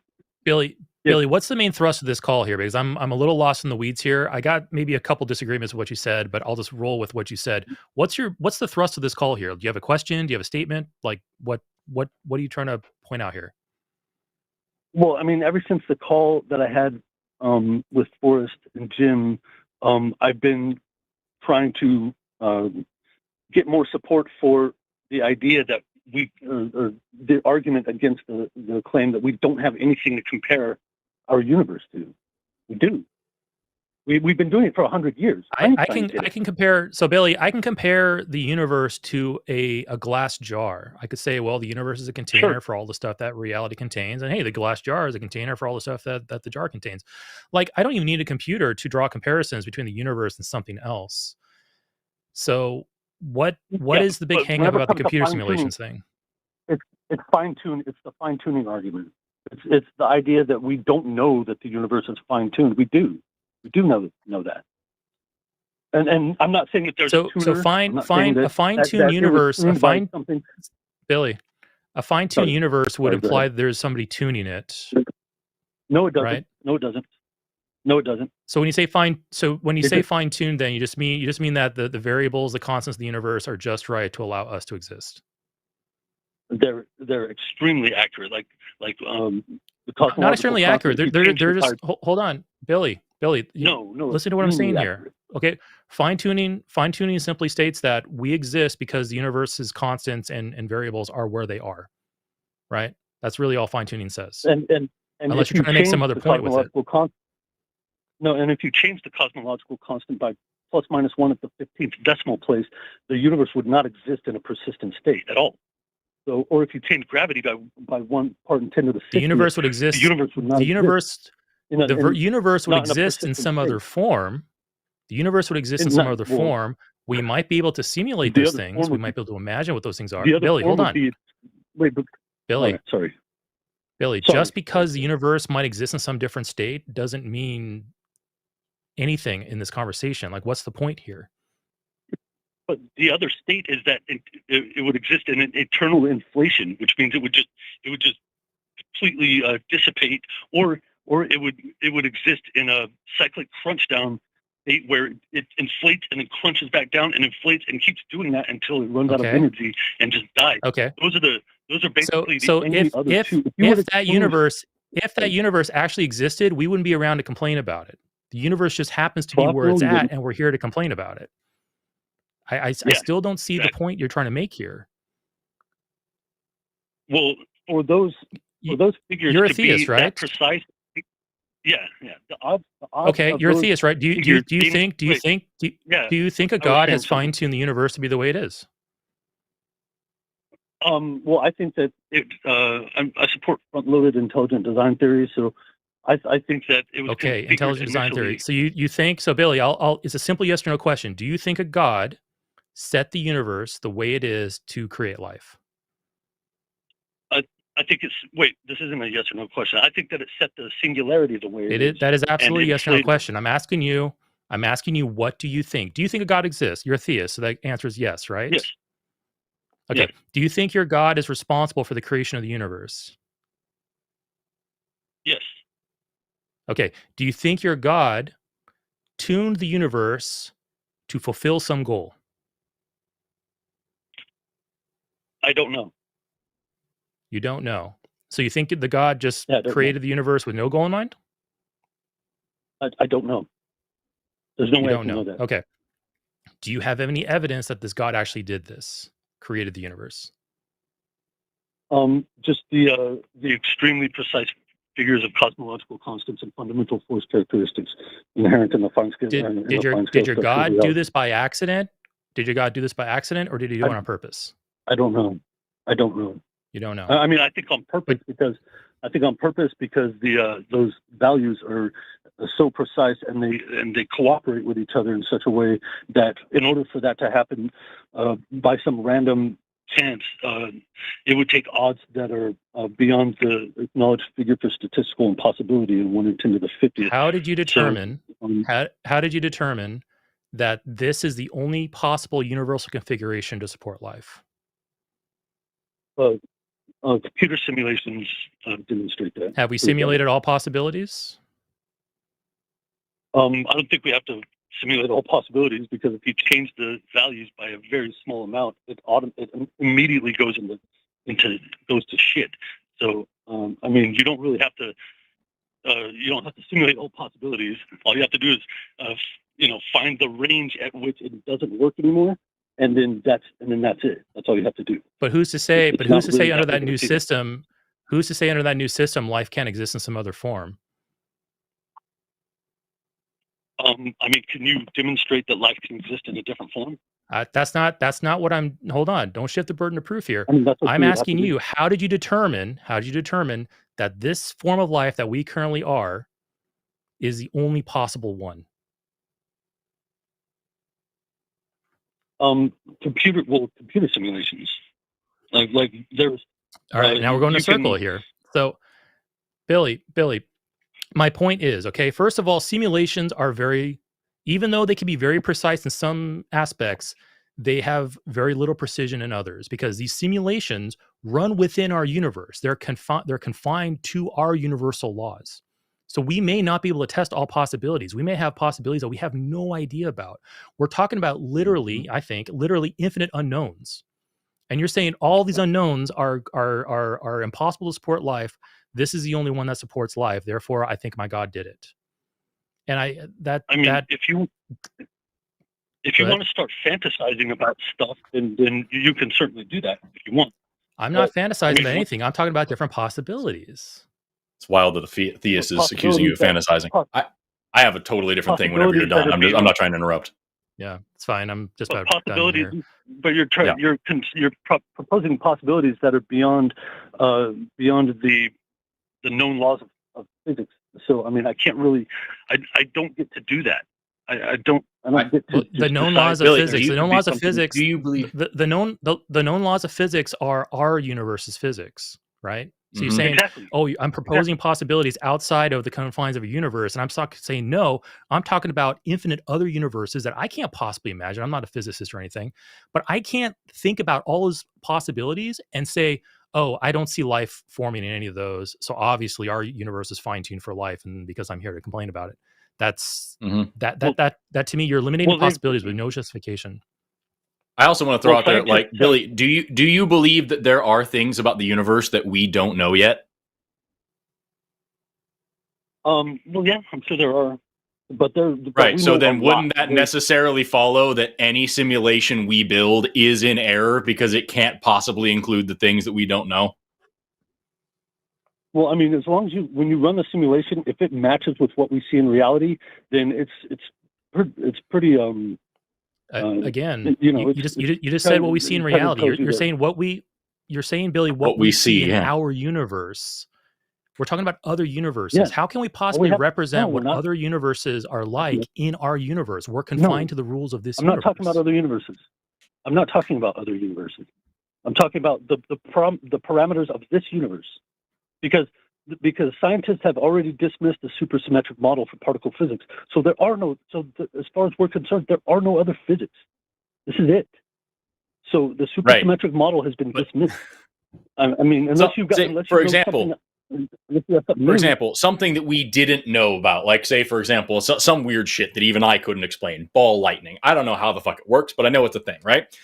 So if I were to code a simulation of the universe and I didn't know anything about ball lightning, and I typed in, because again, I don't know how computers work either, lightning looks like this and works these ways, and then ran the simulation would never come up with ball lightning, and it would only look the way that I see the universe around me because I don't know ball lightning exists, and it would never be able to produce ball lightning because it's just a simulation based on what I have put into it. So it's not accurate, and it's not good enough, and I can't actually learn about things. That's why when we do these simulations, we are testing things that we know and tweaking parameters to try to see what fits. But it's still just a tiny, tiny snippet of the universe that we're testing in a tiny, tiny way that is in no way a representation of the whole universe and also all the things that we don't know about. It's not an actual representation of the universe. It's just a model.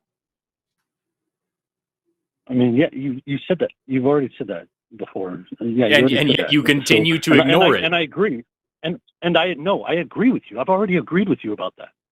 I've agreed with you that we can't simulate so it's not, every aspect of every part of existence all right. at the same time. So it's not reasonable to say. I never said that. So then it's not reasonable to say that it's another universe that's comparable to ours. It's a simulation of a small part of our universe that isn't even comparable to the actual small part of our universe that it's simulating. It's just a simulation. No, yes, it is. No, it is. I mean, they can, if you, if you reduce or if you focus the parameters to a specific thing, they can ramp up the resolution to simulate it almost perfectly. I mean, this is something that they've been doing since Illustrious Google Earth. Is Google Earth, the map that Google Earth produces, is it an accurate depiction of the actual surface of the Earth? You're talking about Google Earth? Those are actual pictures of the Earth, dude. Those are pictures of the Earth. Yes, they're accurate. Right, but because they are 2D pictures, which then have to be like morphed onto a 3D object, you always have some distortion. That's the whole thing. Like I remember in grad school we had to do GIS, and that was like lessons 1 through 50 was like how maps get distorted anytime even the best possible map gets applied to a sphere. It's wrong now. And so like you have to figure out which wrong is better and which wrong you're willing to deal with. That's why there's different projections of a map, right? So Google Earth, best maps that we have, they're wrong. They're not actually what the Earth actually looks like. They're pretty damn close, but they're not actually what the Earth looks like, very, right? Very but they're not close. Actually it. But they're still wrong, right? They're extremely close. They're still wrong, right? If they take pictures small enough, then they could get the exact. They could get the. No, they couldn't, because you are still applying a 2-dimensional image to a 3-dimensional shape, which means you're going to have distortions forever. So no matter how close it is, do you know what an asymptote is, Billy? They take pictures from different angles, though. That was a yes or no question. That was a yes or no question. Do you know what an asymptote is?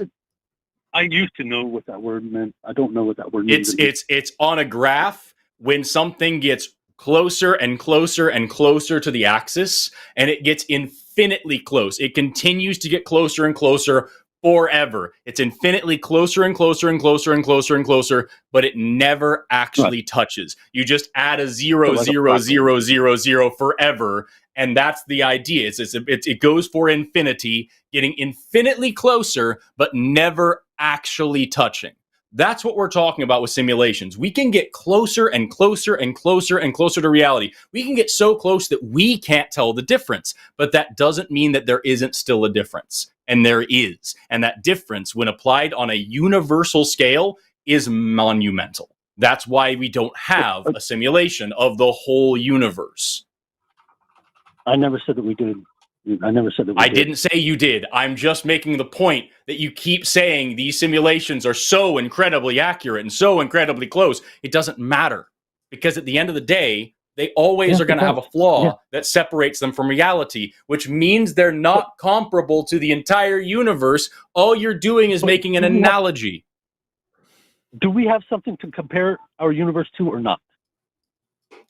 Yeah, as Eric said, you could compare the universe to literally anything. You could compare the universe to absolutely anything, and you could call it a comparison. It doesn't mean it's reasonable. And so what we're talking about when we say we don't have another universe to compare things to, we're not saying that nobody could ever just like say, this is kind of like the universe. We're saying that we don't have a different law of physics that is functional and working and like running on a universal scale that we can like test and judge and verify and compare. That we're talking about the actual full universal scale. No, see, that's where you're wrong. We do have models where we can adjust those properties and run the simulations. That's what I'm talking on a about. Universal scale. Yes, sure. On a universal scale. That's what we're talking about. You can compile a bunch of models. It won't be as big as the universe. I mean, maybe not as fractions. maybe not as big as the universe, but not. And Billy, also keep in mind. Billy, also keep in mind that small errors in mathematics add up to big things over time. So if you're going to simulate an entire universe, and you have any small errors in there, any lack of precision, that's going to add up and add up and add up. So it's our predictive models with these simulations. there's going to be a threshold where anything after a certain point is going to be unreliable. So anyway, we're going to wrap this up. I have one more thing that I want to throw out there really quick before we do wrap up, Eric, if that's right. If you have something you wanted to finish. I just want to throw out there that while you were talking, I went and muted my microphone for a second, and I just logged on to Google Gemini, and I asked Google Gemini, hey, since AI is created by humans, does it contain any implicit human biases? And Gemini said, you're absolutely right. AI does inherit biases from humans in several ways. Here's a breakdown on how that happens. And then I asked, is it reasonable to believe anything you say simply because you say it? And Gemini said, you're right to be cautious. Here's why you shouldn't believe everything I say simply because I say it. And it goes over some of those biases and a lot of other things as well. I know. And then I asked it as well. I said, what is a succinct way that I can explain why you shouldn't expect everything you say to be accurate? And Google Gemini said, I'm a superpowered search engine, not a perfect truth machine. I can find information, but I can't judge its accuracy. A biased question can lead to a biased answer. You should double check what I say. And it's just at the beginning of the call, whenever you said, Google Gemini said this. Are you saying Google Gemini is wrong? Yeah, it fucking can be, because it's just a tool made by humans. That doesn't mean that it's right. It can be. I never said that Google Gemini couldn't be wrong. I never said that. No, but you did spend a lot of time defending it as if it was true because it said it. Google Gemini, what's 2 + 2? Oh, Google Gemini just said it's 4. So is Google Gemini wrong or right? Yes or no? You asked 2 questions. So, is it wrong or right? Yes or no? Well, I mean, okay. I asked the question. I asked you your question wrong. Is it wrong? Is it wrong that 2 + 2 equals 4? It just said 2 + 2 is Billy, 4. we know. It just said 2 Billy, + 2 we is 4. know. Billy, we know Google Gemini is right when we can verify that it's correct. With 2 + 2, we're able to verify that.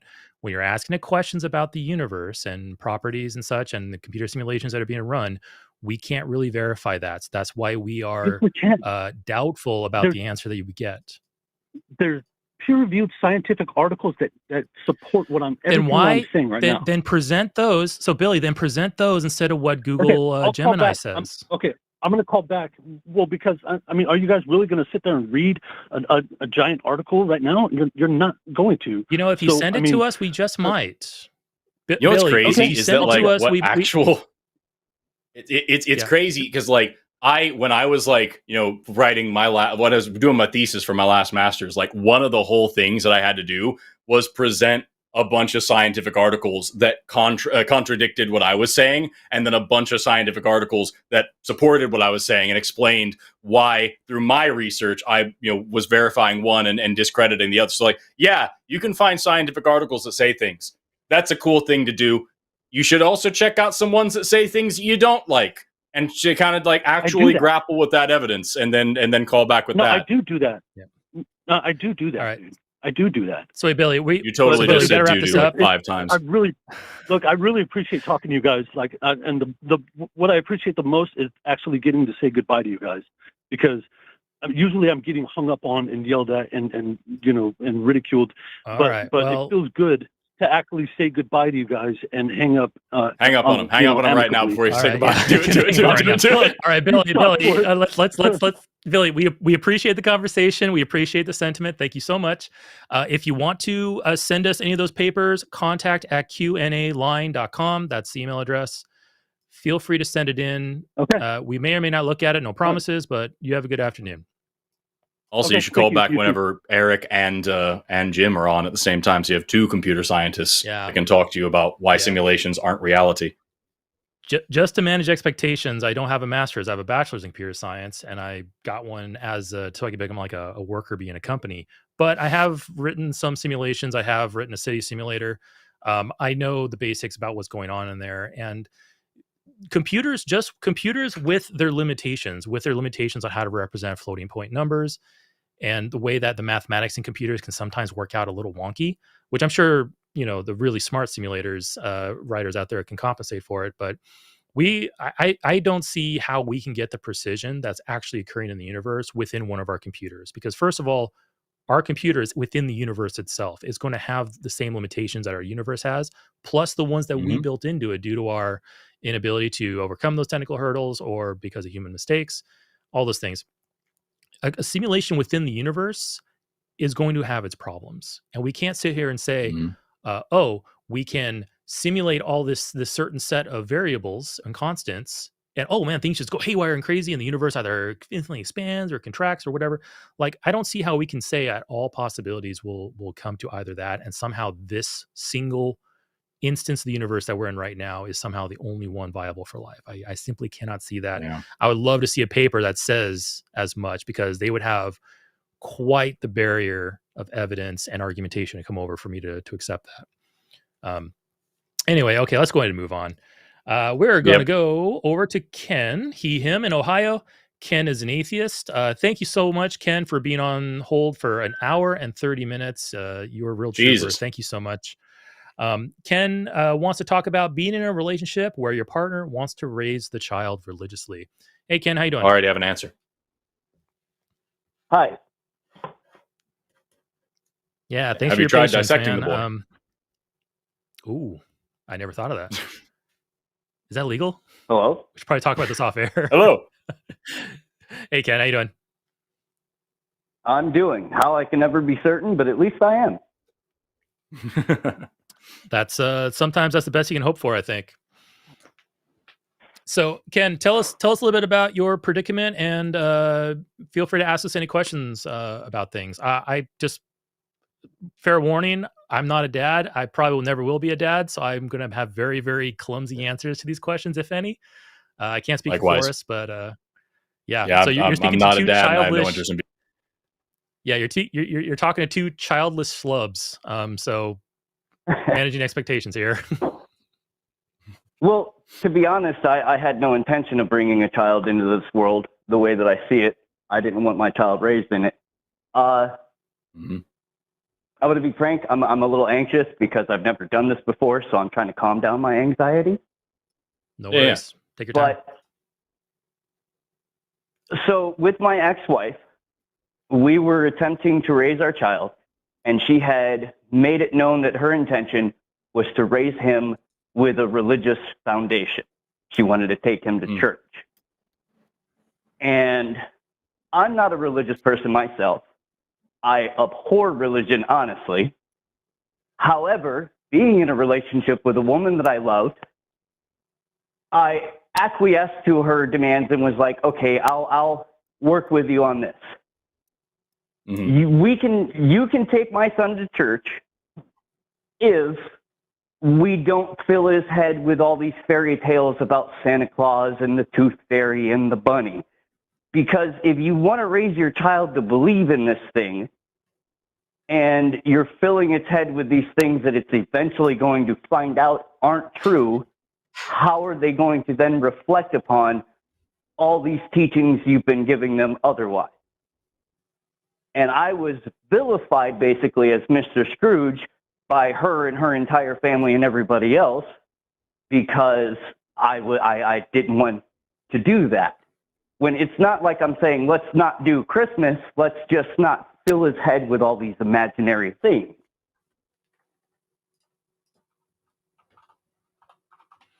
Okay.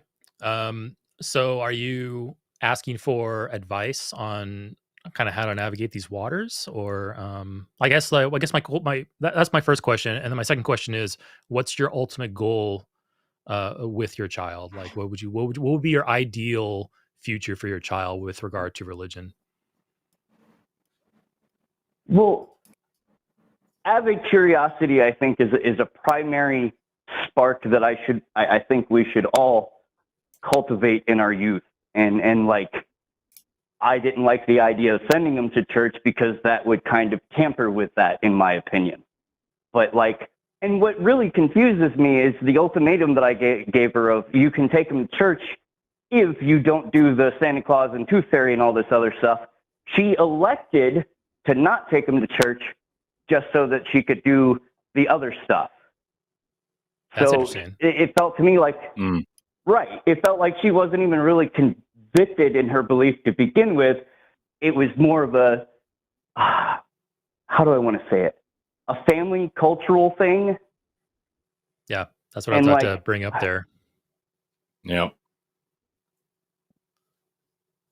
So it sounds like I was actually gonna, when you mentioned that your ex-wife seems to value the holidays and the fictions around these holidays, Tooth Bunny or Tooth Fairy, Easter Bunny. Tooth Bunny would be very, very scary. Worst. That would be really, really scary.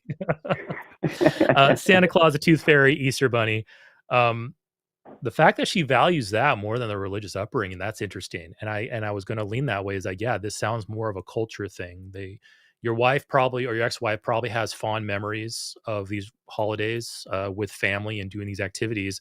And she probably wants to express those same pastimes and make those same memories with her kid. So would that be an appropriate trade? What if you reversed it on her and said, okay, fine, holidays are fine. Teach them about all these, the stuff we just talked about, but no religion. Would that be an acceptable trade to her, do you think? Well, that's kind of what the whole, we can go to church or we can do the holiday make-believe stuff. The holiday monsters. Yeah, holiday monsters. That's a good one. That sounds like a 1970s band. It sounds like what's frustrating about it. And Ken, I'm not commenting on your relationship or what. I don't know anything, but it's weird to me that like there has to be this like compromise on like, okay, but like what are we gonna lie to the children about? You know what I mean? Like you can either lie to them about this or you can lie to them about this. And like it sucks that there isn't an option where like let's not lie to our children, And from a parental standpoint, my other tack on with her, with my argument with her about it was that like when you put the responsibility of gift giving on this imaginary being, and then no matter how they behave, come that time of year, they still get the presents anyways. So you take away any of the power of your own parenting abilities.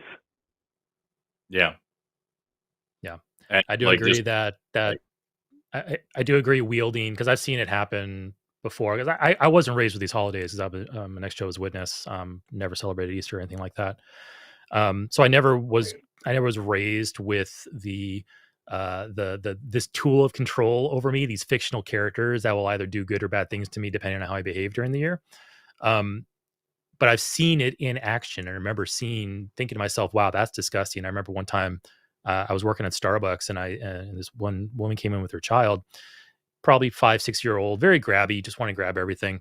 And I remember it was like July, and she was like, yeah, if you don't behave, Santa's not going to bring you any presents. And I remember at the time I was like, man, that feels so dirty, just lying to your kid like that, just to control them.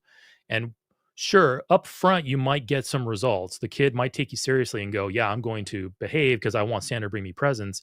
But what kind of long-term damage does that do down the road when the child realizes, oh, I've been lied to, they lied to me to control me? That's going to damage the relationship in some way. And I can understand that predicament, because I've kind of, I can imagine how that would pan out over time. I feel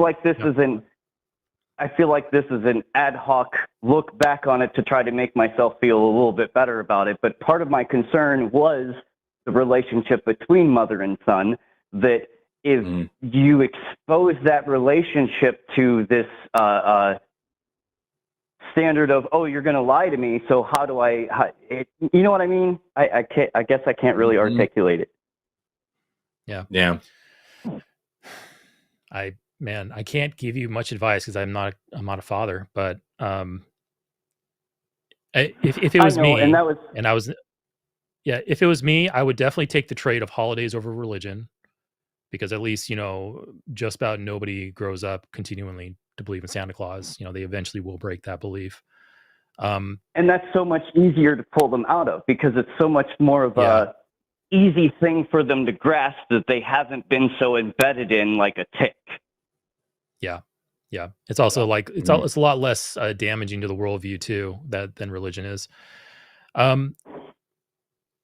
Yeah. So, I mean, what do you think is a reasonable agreement you and your ex-wife can come to about this? Do you think that is a possibility? Because I think that would be probably just iterate towards your ideal goal with that. Like, if it was me, I would ditch the religion and say, okay, I'll make that compromise. I will trade the holidays for the religion, or other way around. I'll trade the religion for the holidays. Then while your child continues to grow and develop, start teaching your child the tools to evaluate the world, the tools to critically think, and the tools to take claims and to analyze them and determine whether they're true or false. And start giving, and like basically start giving your child those tools and trust your child to use them based off of your training. Well, the sad fact is I was basically robbed of that opportunity. That's our falling apart over our ideas of how to raise a child in this world was just like one domino in a plethora of other dominoes. And so that's not quite the same thing anymore. I'm waiting to, I'm hoping that my son will eventually reach back to me and we can have conversations about these things. But okay. I mean, realistically, he's probably not going to ask me any direct questions about these events, which is part of my concern is how would he interpret those events in retrospect? Like if he were to think about it, like would he be mad at me or you know what I mean?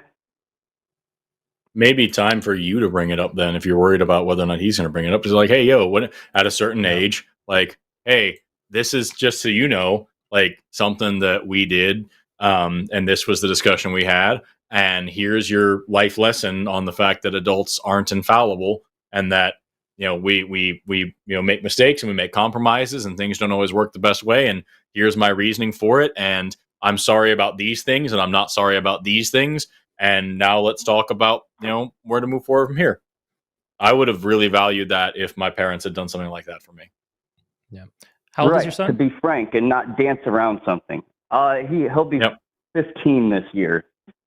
Oh, 15. Mind you, Okay. I haven't seen him in I haven't seen him in like 3 or 4 years. Oh, yeah. Okay. All right. Whenever you get the chance, if it's worth it.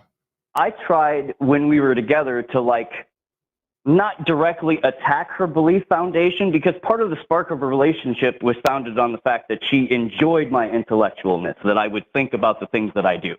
And I tried to use that as an appeal to her to get her to think about her own beliefs. But generally those are recoiled at and it didn't go anywhere. Like even just simply asking, okay, what meaning is a sacrifice in a deity that knows it's an infinite being? That's like getting upgraded from economy class to first class and decrying to everybody else, oh, what a sacrifice I just made. Yep. Yeah. But getting her to think about things like that, it's like a level of cognitive dissonance that one can't really measure. I guarantee we're familiar with it though, with our jobs and all. Yep. Right. And for me, the whole reason why I didn't want my son to grow up with a religious ideology is because of the world that I'm witnessing now of people basing their decision-making in the world based upon this poor epistemology of antiquated traditions that are just so devoid of nuance. Like they want to turn everything into a black and white us versus them mentality when nothing can be so further from that. It's so much more nuanced, but people are reticent to do that. Mm-hmm.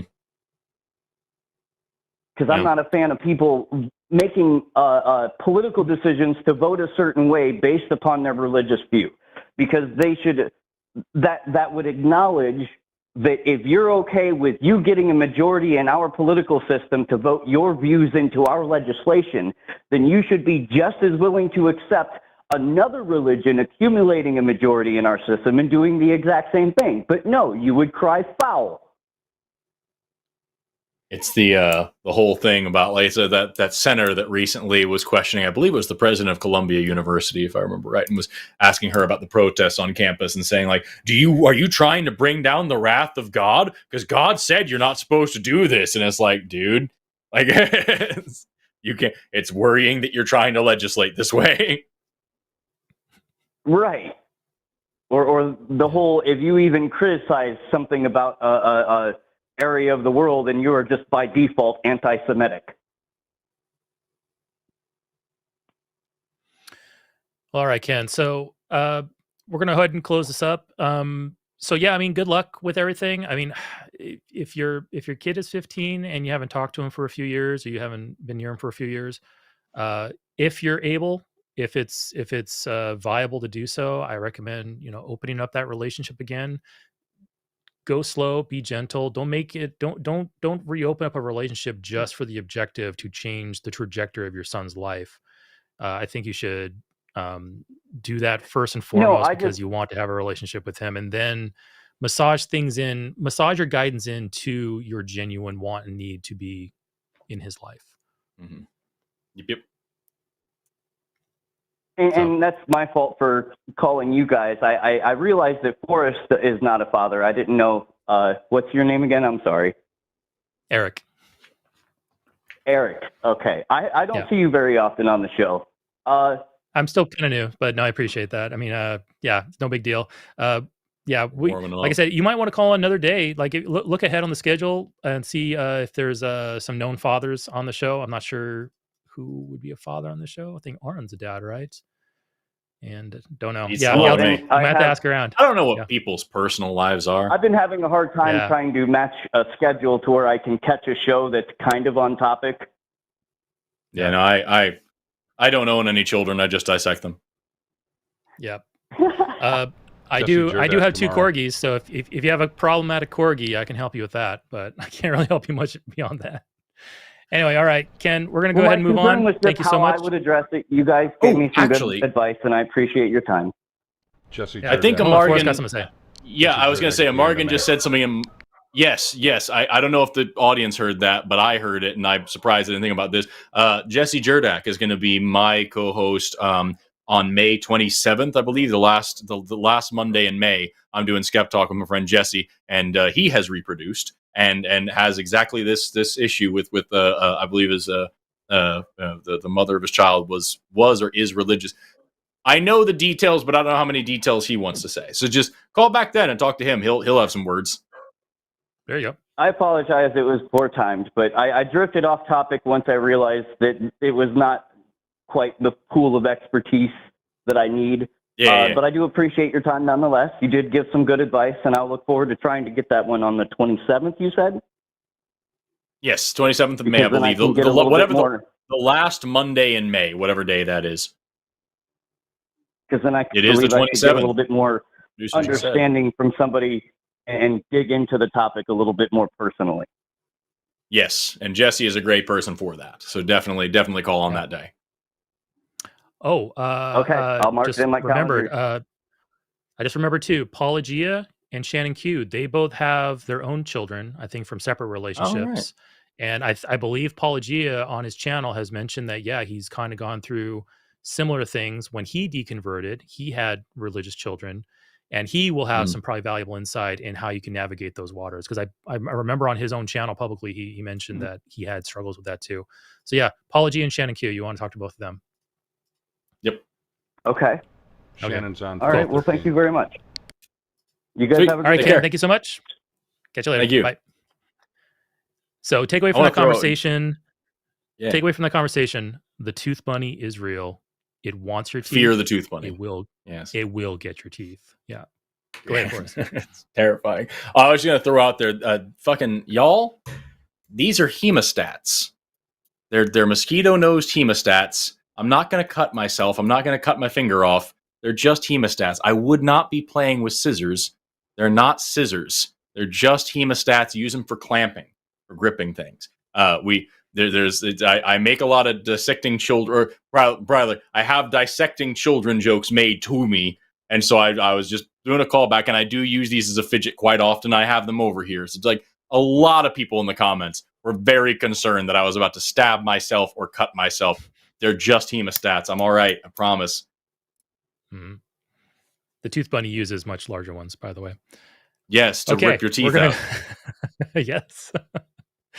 Be good. Let's let's go on to, it looks like our final caller. I'm not sure if we're closed yet or not, but we have one caller left in the queue. We'll see if anybody else pops in after that.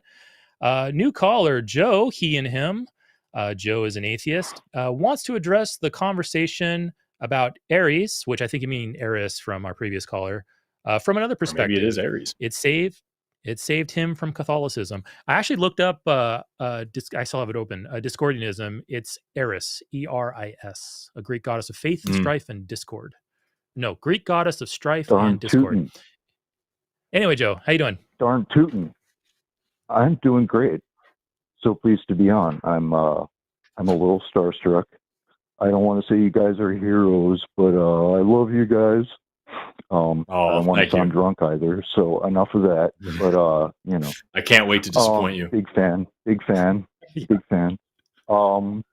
Yeah, that's kind of the nut of it. Is my experience with Eris was, I don't know if you'd call it the reverse or the opposite or what, but Eris led me straight into skepticism.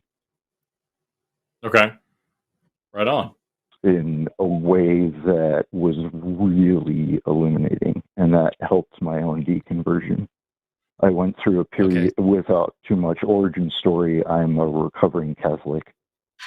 I love that. And congratulations. Subsequent to falling out, hey, thanks. I'm a recovering Catholic, and my name is Mike. Hi, Mike. Yeah.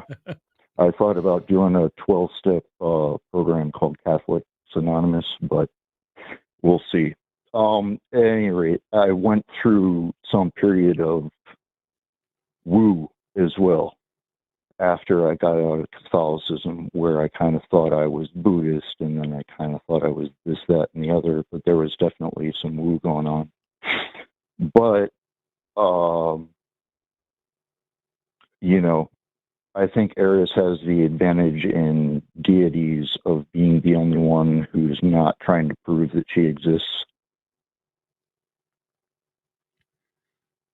In terms of just the robustness of the religion and its ability to hold up against any type of like scrutinizing questions, like in that form. It's also, is it a religion that's a joke or a joke that's a religion? Yeah. And that really spoke to my own irreverence and how that's actually really healthy. Yeah. From the very limited amount of a whole ton. From the very limited amount I've read about Discordianism and from our previous call and from what you're saying here, it does feel like this is kind of like a response. This religion's a response to skepticism. This religion's a response to, falsification problems. It's like, well, let's just embrace the fact that we can't falsify this. Let's just make our religion argument proof by simply saying, well, Eris exists, Eris does these things, and when there's conflicting information, well, that's just Eris tricking you. It feels like a response. It is to any type of scrutiny. It is reactionary in that. Yeah, absolutely, and that helped my distance from religion. It's sort of like a window to behind the scenes religion, almost, or it was for me. Sort of like the Daily Show is to news, Discordian is to religion, maybe, roughly. So that's just my 10 cents in 50 words or less. Yeah, that would be interesting if this was just an invented religion, just to kind of amplify and express, like highlight the flaws of religion for the sake of getting people out of religion. But maybe some folks are just they're just not at the they don't have the epistemological training or the skepticism or even just the intellectual discipline to realize that, and they still adopt it as a religion. Yes. Go ahead. Yeah. If I might drop a name to my actual church, I don't want to evangelize or anything, but okay. I'm from a church that's based in Texas, if anyone knows, if that rings a bell with anyone. Not to be mysterious about it, but I'm not sure if I should name it or not. Not name it or you don't know. I mean, yeah, I have no idea. Either say it or an don't. I'm not really into guessing games. Discordianism. Okay. Oh, my bad. I'm just not. I didn't want to drop names if it was inappropriate. Yeah. But no, it's Church of the Subgenius. Okay. Church of the Subgenius? It's all. That's okay. Right. Interesting name. A sort of okay. That sounds like a Discordianism, as I see it. Yeah. It's pretty goofy. It's really hilarious stuff, and it really feels helps like my brain.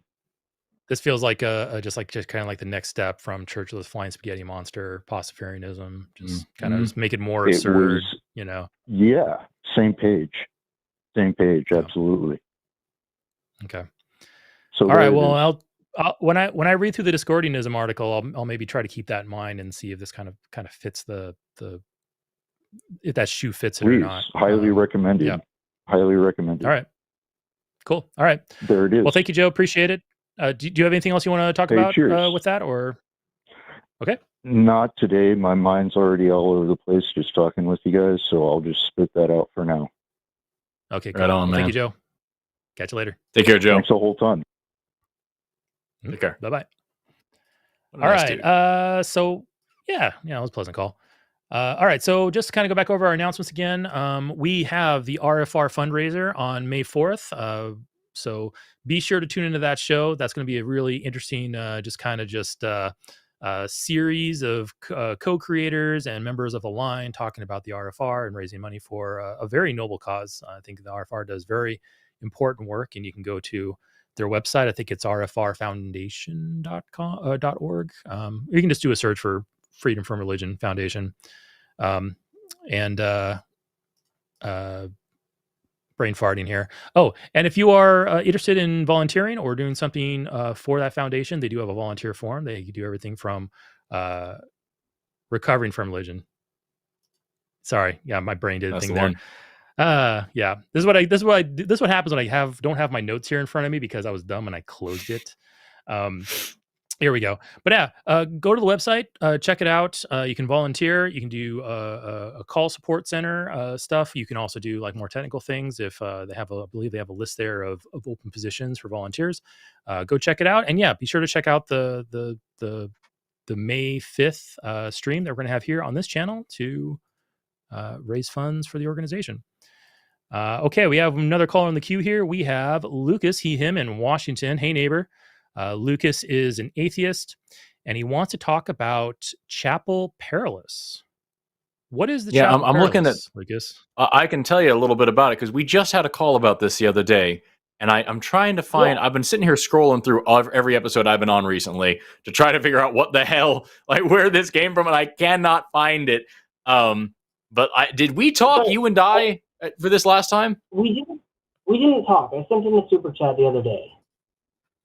Is that what it was? I could have sworn we took a call about this at some point in the past, like one of the recent shows that I've been on.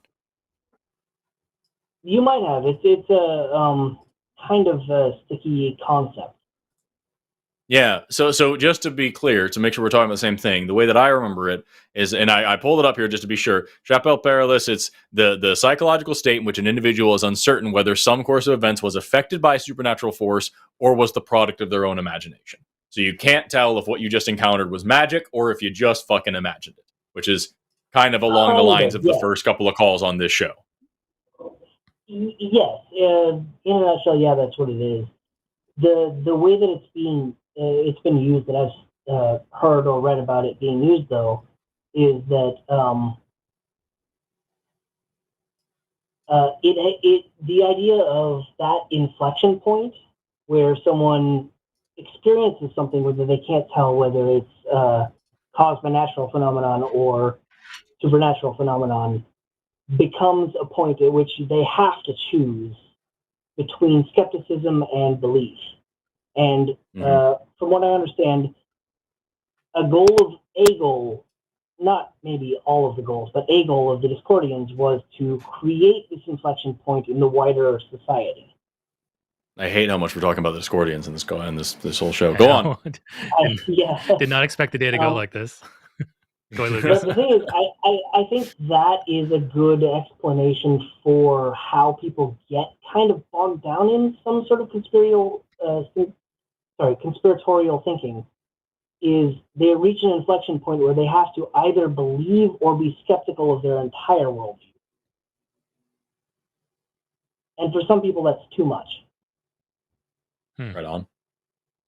Yeah, so like that is kind of a thing that we see when we talk to theists, is like this idea of like, you know, one thing that I struggle with when talking especially to theistic family is like, we reach a certain point where we're not actually going to grapple with evidence anymore. We're not going to grapple with arguments for or against God anymore. We get to implications. And the conversation stops and someone's like, so you're telling me I'm never going to see my dad again? And then that's too hard of a line to cross, to where even if I say, yeah, there's no reason, that's an offensive topic and it's a hurtful, painful thing. So it doesn't matter what you're saying next. That's not something that we're going to discuss. And so it kind of falls in line with this, where it's like you get to a certain point where it's like, okay, you are not only asking me if this thing exists or not, you are asking me to completely tear down my entire worldview of everything. All the comfort and hope that I have is gone. And I now have to start from scratch while talking to this asshole. Who knows? You know what I mean? Like, that's crazy. And so like, yeah, that's definitely a barrier. And that's why we don't expect always to completely deconvert somebody on these shows. We're just hoping to like kind of chip away a little bit, you know? Yeah, I totally understand. I think the reason I even bring it up is that I think this concept and the phenomenon is something that is not very widely known, like that sort of threshold that people hit at a certain point. And I think if it were more well known, it might help people to choose a better path. I don't know. But I just wanted to make you aware of the concept. Really, that's the whole reason. Oh yeah, we've dealt with it. We didn't. I learned the words for it recently, but it's definitely something we've dealt with on calls for a long time.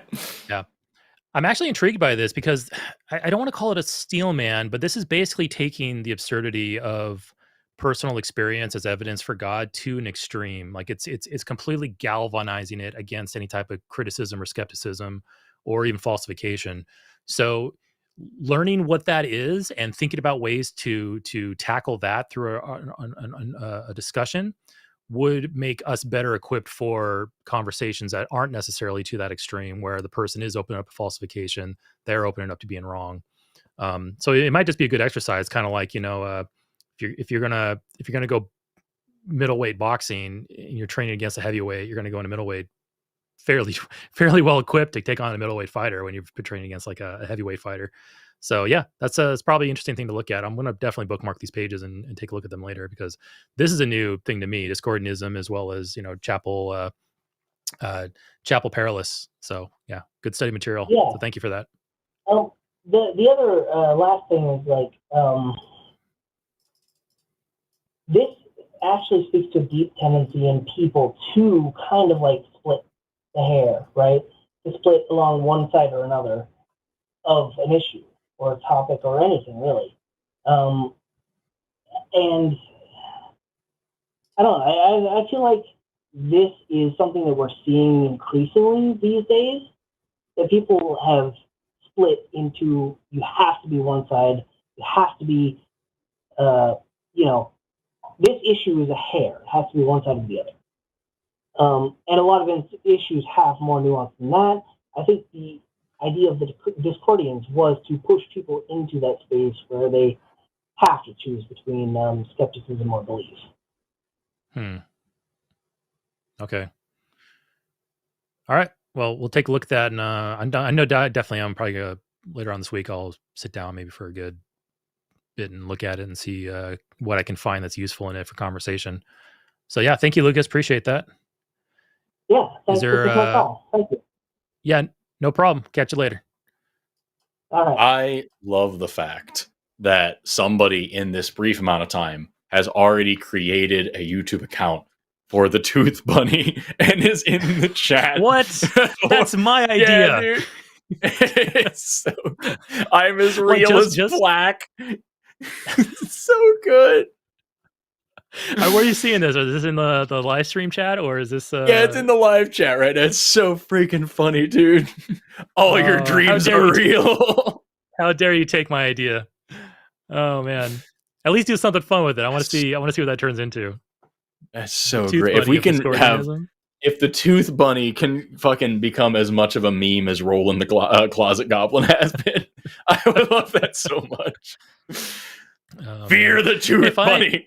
Behave. If I am ever, brush your teeth. If I am ever lucky enough to get some type of merch on the line made after me, I'll probably go with the Tooth Bunny theme stuff. The Tooth Bunny wants your teeth. The Tooth Bunny will get your teeth. I love like that. The idea that the Tooth Bunny is like just. I'm just creating like lore in my head. Don't stick to this, but just I love the idea that like the Tooth Bunny is what the Easter Bunny is. He's sharing all these candy treats in order for your teeth to rot and fall out so that he can capture them more easily. And like you have to floss to keep the money away, and he just wants you to fucking eat shit so you can have your teeth fall out. And because if you don't, he will fucking take them. Fear the Tooth Bunny, but you make it easier for him. If they're already loose, he's gonna come get them. Like if your teeth are strong, it's not worth his time. He'll go to somebody who already has bad teeth. That's I like it. There's like a conspiracy behind it. It's kind of dark. Yeah, I can work with that. Rush children. The Tooth Bunny cometh. God, it's so fucking stupid. He knows when you're sleeping. He's outside your window watching. You snore a little bit too wide. He's there with some fucking forceps trying to get your teeth. Maybe the Tooth Bunny and the Tooth Fairy are like competitors, or maybe there's like some type of like turf war that they can go under, like just like a generation of bad blood between these two. We can make like a Sopranos type TV show off of it. It's so good. The Tooth Bunny, the Tooth Bunny's people are whacking the Tooth Fairy's people off, and all vice versa. Freezing. I'm sorry, but yeah, you know what I'm talking about. There's a lot to be working here. I should work in Hollywood. This is like. We should make a horror series. Gold. Yes, exactly. All right, we have another caller ready to go here. TJ, him in Wisconsin. TJ is an atheist. TJ wants to talk about psychedelics being proof of the spiritual world. This call can go one of two ways. Yeah. So TJ, is that a factual statement that psychedelics are proof of the spiritual world, or just the idea that they could be proof of the spiritual world? Question was people that use psychedelics spiritual world. Sorry, you broke up there. Hold on, you're breaking in and out here. TJ, you're breaking in and out here. Can you maybe find some better reception? I know that's hard to do, but we can barely hear you. Wait.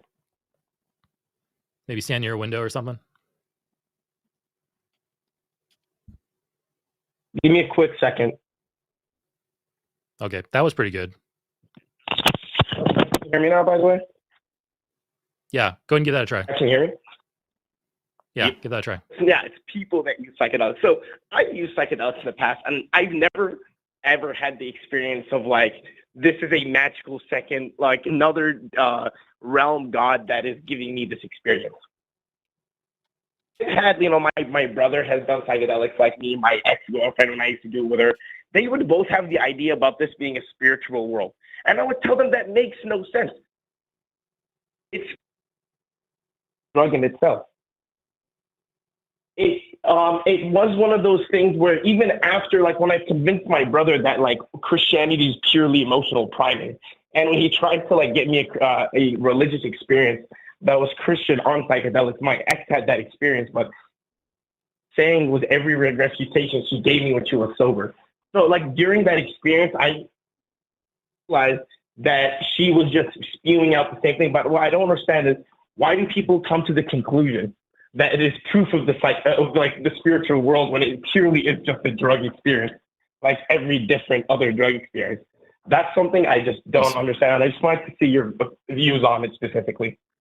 The same reason we talked about earlier. It's your. Sorry, go ahead, Eric. Yeah, I was gonna really quick. I think it's just humans. We like to have explanations for things, whether it's a correct explanation or not. So, like you hear rustling in the bush, you're gonna probably assume that it's a predator and run. even though it might have been not a predator, it might have just been the wind or something like that. Humans want to understand the world around us because it helps us generally to survive. And it's kind of just built into us thanks to evolution and the way that we developed.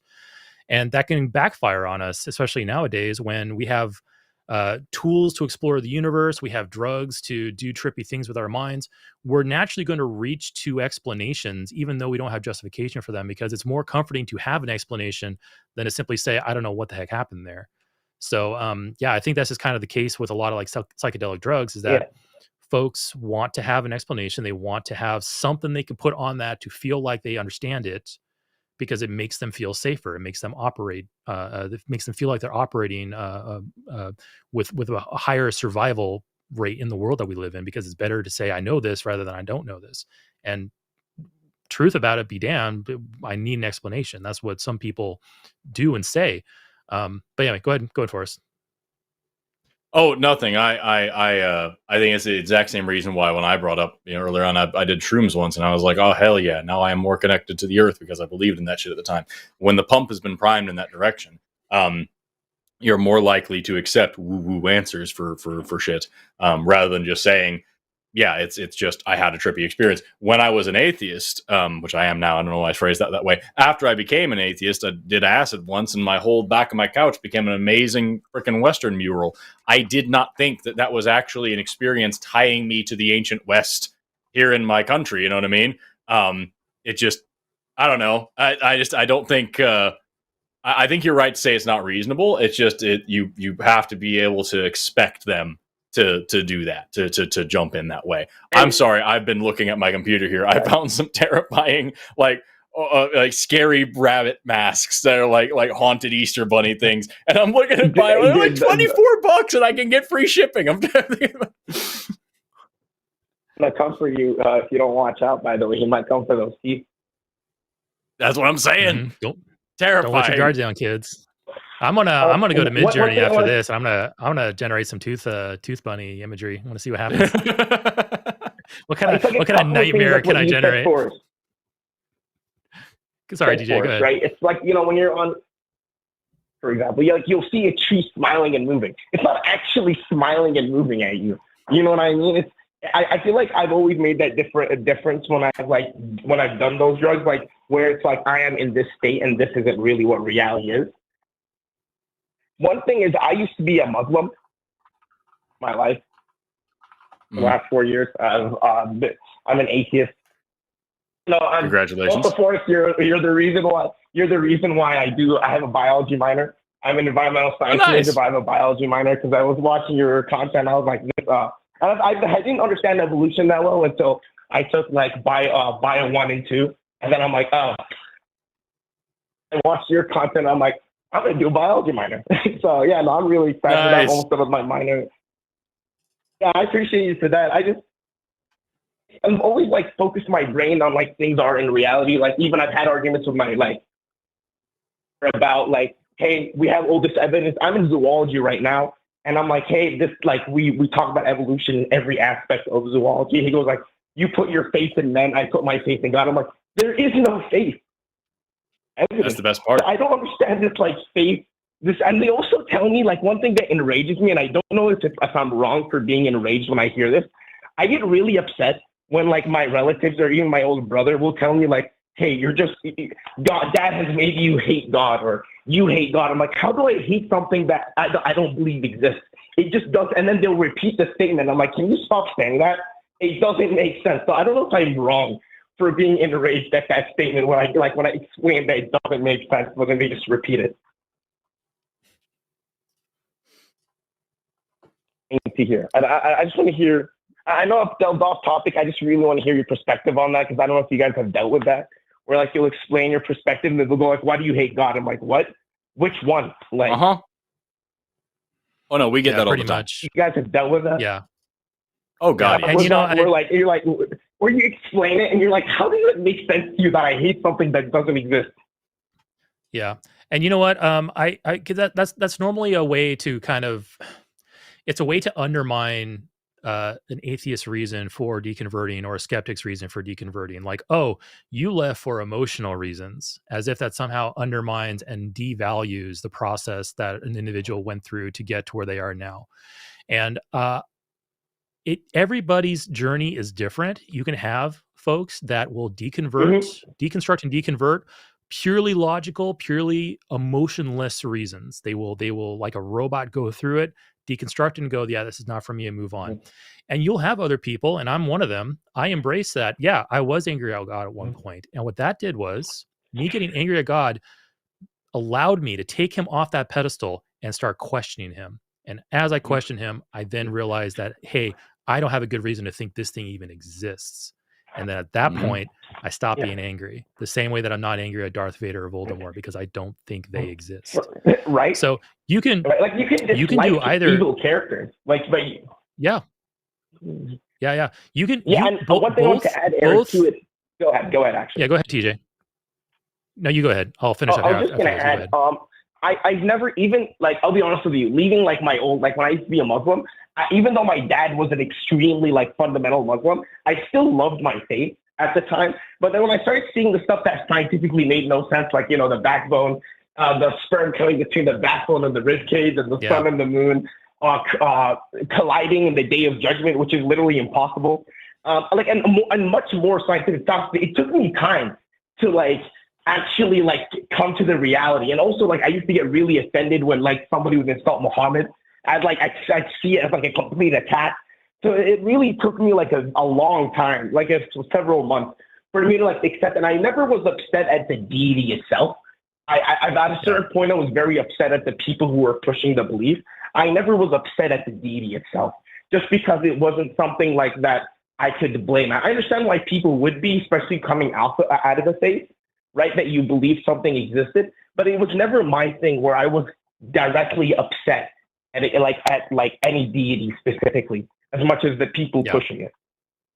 Yeah, and I say that the way you start your deconversion process, your deconstruction process, does not matter. It can be emotional, it can be emotionless and logical. It doesn't matter how you start, because we're all going to have a different set of tools when we start that process. As a Jehovah's Witness, I wasn't taught logic or philosophy or critical thinking my entire life. I mean, nearly everything that I know and talk about now, I knew nothing about back when I started deconverting. I had no choice but to deconvert on intuition, or start the deconversion on intuition, on emotion, on just things just don't feel right. Something is wrong here.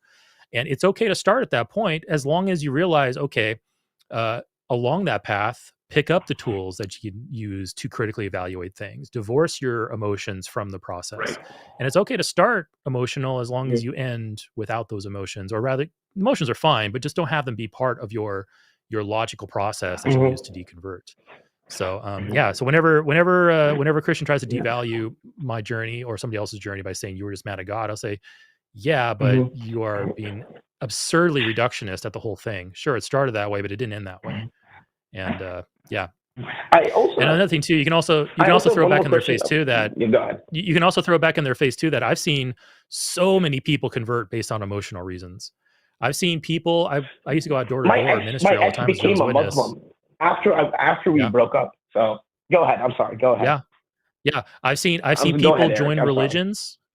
Yeah, no worries. I've seen people join religions based off of people they want to date. I've seen folks as a Jehovah's Witness. I've seen my ministry partner talking to a girl who just broke up with her boyfriend 2 hours before we knocked on her door. She's at the door, she's sobbing, and he's pulling out a tract saying, "Do you want to get to know God? Do you want to ease this pain?" I've seen that emotional start to the religious journey. And if that's okay and that's valid, it's perfectly fine to start with an emotional journey out of that religion. It just depends on where you end up when you're done. So it's very frustrating to me. It's very frustrating to me when people try to devalue your journey like that. It really gets under my skin. Anyway, go ahead, DJ. And for me, I've had speaking of my ex, I've she when I was with her, she at certain moments in our relationship, she tried converting me or convincing me, and I would just tell her I would explain to her things that wouldn't make sense. But then the thing is, she used to, when I first dated her, she thought I was a Muslim, but then I kind of scoffed at the idea, I laughed at it, and I said no. And I was like, no, I'm ex-Muslim. And then when I almost like 2 weeks before I broke up with her, a week before I broke up with her, she was telling me about how she found Allah and how Muhammad's her dad or something. And I was like, yeah, not for me. So, I understand the emotional thing completely. Like, kind of the same thing with my brother. My brother was an ex-Muslim. He became a Christian. He even when he was an atheist for like 2 years before he converted, he always had the soft spot for Christianity. He's like, oh, it's not as bad as Islam. And I'm like, see, it's not how bad it is. It's how true it is. And they're both equally false. So it's like how bad something isn't it's truth. Something can be truth and bad. You know what I mean? Like something can be truthful and horrible. So it's like, I don't know. It was one of those things where I completely understood that. Like it's fully, a lot of people's conversions are emotional. Also, when people talk about prayer, like when they go like, if you pray, you'll find the God. He'll come to you. And I'm like, I'll be honest with you, the only way I can really believe in a God existing, not like actually worshiping a God, is if he like showed up in front of me and they showed up in front of everybody I know and they showed up in front of like everyone else. Like everyone could see it, right? Because if I'm the only one seeing something, I'm going to think I'm schizophrenic. That's truthfully it. Like if I'm the only one out of everyone around me seeing something, I'm seeing something. You know, I'm just seeing stuff. It's not actually there. Well, that's how I view TJ, let me introduce you to Discordianism. We can assuage those doubts of yours. Everything you believe in is one thing, and everything everyone else believes in is that thing too, and everything everybody doesn't believe in is also that thing. All the evidence that supports your belief supports your belief, and all the evidence that doesn't support your belief, guess what? Supports your belief. Yeah, it's Yeah, exactly. I'm selling you Discordianism here. It's going to be your belief here really soon. No, I'm kidding. But yeah, I agree. Like humans are messy creatures. We have emotions. We have hallucinations. 100%. We have biases. We have needs, hope, meaning, purpose, all those things. And these are all hurdles and obstacles that we need to work ourselves around and divorce ourselves from in order to reach more accurate, dispassionate conclusions about the world, because the world's not going to capitulate to what we want it to be like. It's going to just be what it is, and we have to come to terms with that. But it sounds like you're pretty much on the same page as us, and we're in like violent agreement here, as my old boss used to say. I think we are. Yeah. Any closing words? We're gonna go ahead and move on to our final call. Sure. Yeah. Before you do, I was just gonna say, prayer is no proof for anything because every religion relies on prayer. So, and other thing is, thank you guys so much for taking my call. I'm fans of both of you guys. Forrest, I love your content. I love your content too, Eric. Both of you guys do awesome work. I hope you guys have a great rest of your day. That's very kind of you. Thank you so much. We'll see y'all later. Bye-bye. All right, we are moving on to, actually, here in a moment, I want to redo my blender from earlier. I'm going to repitch the May 4th stream. The May 4th stream is the fundraiser for the Recovering From Religion Foundation. Their website is recoveringfromreligion.org. Ignore Eric from 20 minutes ago. He's a big liar. Trust this Eric that's in front of you right now. And on the 4th, we're going to have a lineup of various hosts going to be talking about the organization and raising funds for it. I think all of us are doing like a little 60 second to 90 second like little spiel for that's going to be probably edited together. I don't want to make promises that I don't know anything about, but yeah, tune in on the 4th to watch that. We'll probably all be here for that. In one way or another, either on the screen or in the chat or here in spirit, even though that's not really a real thing. Okay, let's go on. I want to say thank you to Kalasia789, who just bought that god awful Tooth Bunny mask that I put in the chat and has sent it to my PO box, and it may be here by the charity stream, so I might be wearing that thing while I'm streaming. Oh my god! Yeah, I also see Tooth Bunny in the chat. Tooth Bunny, all caps. That's intense. That's the one I was talking. Somebody took the time. Tooth pain is my smack, sweet mouth pain. Yeah, I love it. I love it. Fucking horrific, dude. What nightmare have we spawned? What monster have we released into the world? We can't contain it. The fucking Tooth Bunny. Weren't you paying attention? My God, what have we done? There's evidence that you can speak things into existence. I know some people think that you can alter reality with your thoughts. We enjoy Eric's Enjoy Eric's bright white teeth while you can. I love how the chat started on this show with just a fuckload of transphobes. Like the mods were playing whack-a-mole, just like knocking, and now it's evolved to like this insane like group of people violently supporting this dumbass idea that came from like just a slip of the tongue. This is how memes are born, and I love it so much. It's so good to be a part of it. I wonder what the religion would be called. Dystoothianism? Or disimpute your teeth? God. All right. Before we delve and spiral deeper into insanity, we're going to bring up Bob, him from England. Bob is a theist. Bob's statement is, I believe... Hi, Bob. Your statement says here that you believe in God for a good reason. How you doing, Bob? I hit the button, right? Yeah. Bob, you there? Hello? Yes, I'm here. Hello, can you hear me? Yeah, there you are. Hello? Yeah, how you guys doing? All right? I'm doing pretty good. Bob, can I ask you a question really quick before we get started? Because I want to rule something out really quick. Yeah, go on. What shape is the Earth, Bob? I'm a Muslim. I didn't ask you that. I asked what shape the Earth is. Yeah.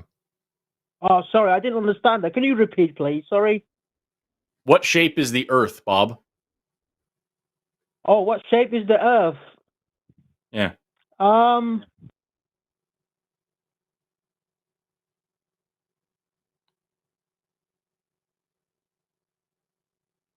Weird that it's taking this long, Bob. It's a circle. That's what I said. It's a circle. Is it a sphere or is it a circle? I think like flat. I think sphere type. Sphere, yeah, it is a sphere circle type, yeah. Not flat, not flat. Okay, cool. No. I'm just double checking because we have a different dude from England who I'm pretty sure their name is Bob as well, who is a flat earther that calls in with like different weird names and shit and tries to do. So I just wanted to rule that out and get it out of the way. Still weird that it took that long, but that's okay. I've spoken to you before, Forrest Gump. I like your name. It's a nice name. Oh, thank you. But, you sounded familiar as well, which is why it was kind of creeping in my suspicion. I wasn't sure. I think I was conflating you with somebody else. I think, yes, we did spoke, but I'm not the other one that you're talking about. Righteous. Okay, cool. So, because I'm a Muslim... With that out of the way, tell me what your good reason is for believing in a God.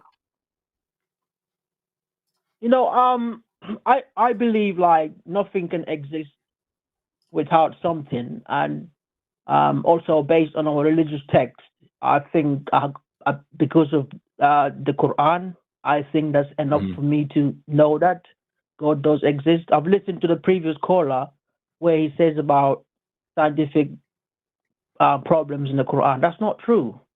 So I think the Quran having prophecies, scientific facts, and many other things like science have discovered recently is one of the reasons why I believe Islam is the truth and God exists. And of course, I believe nothing can exist without God being there.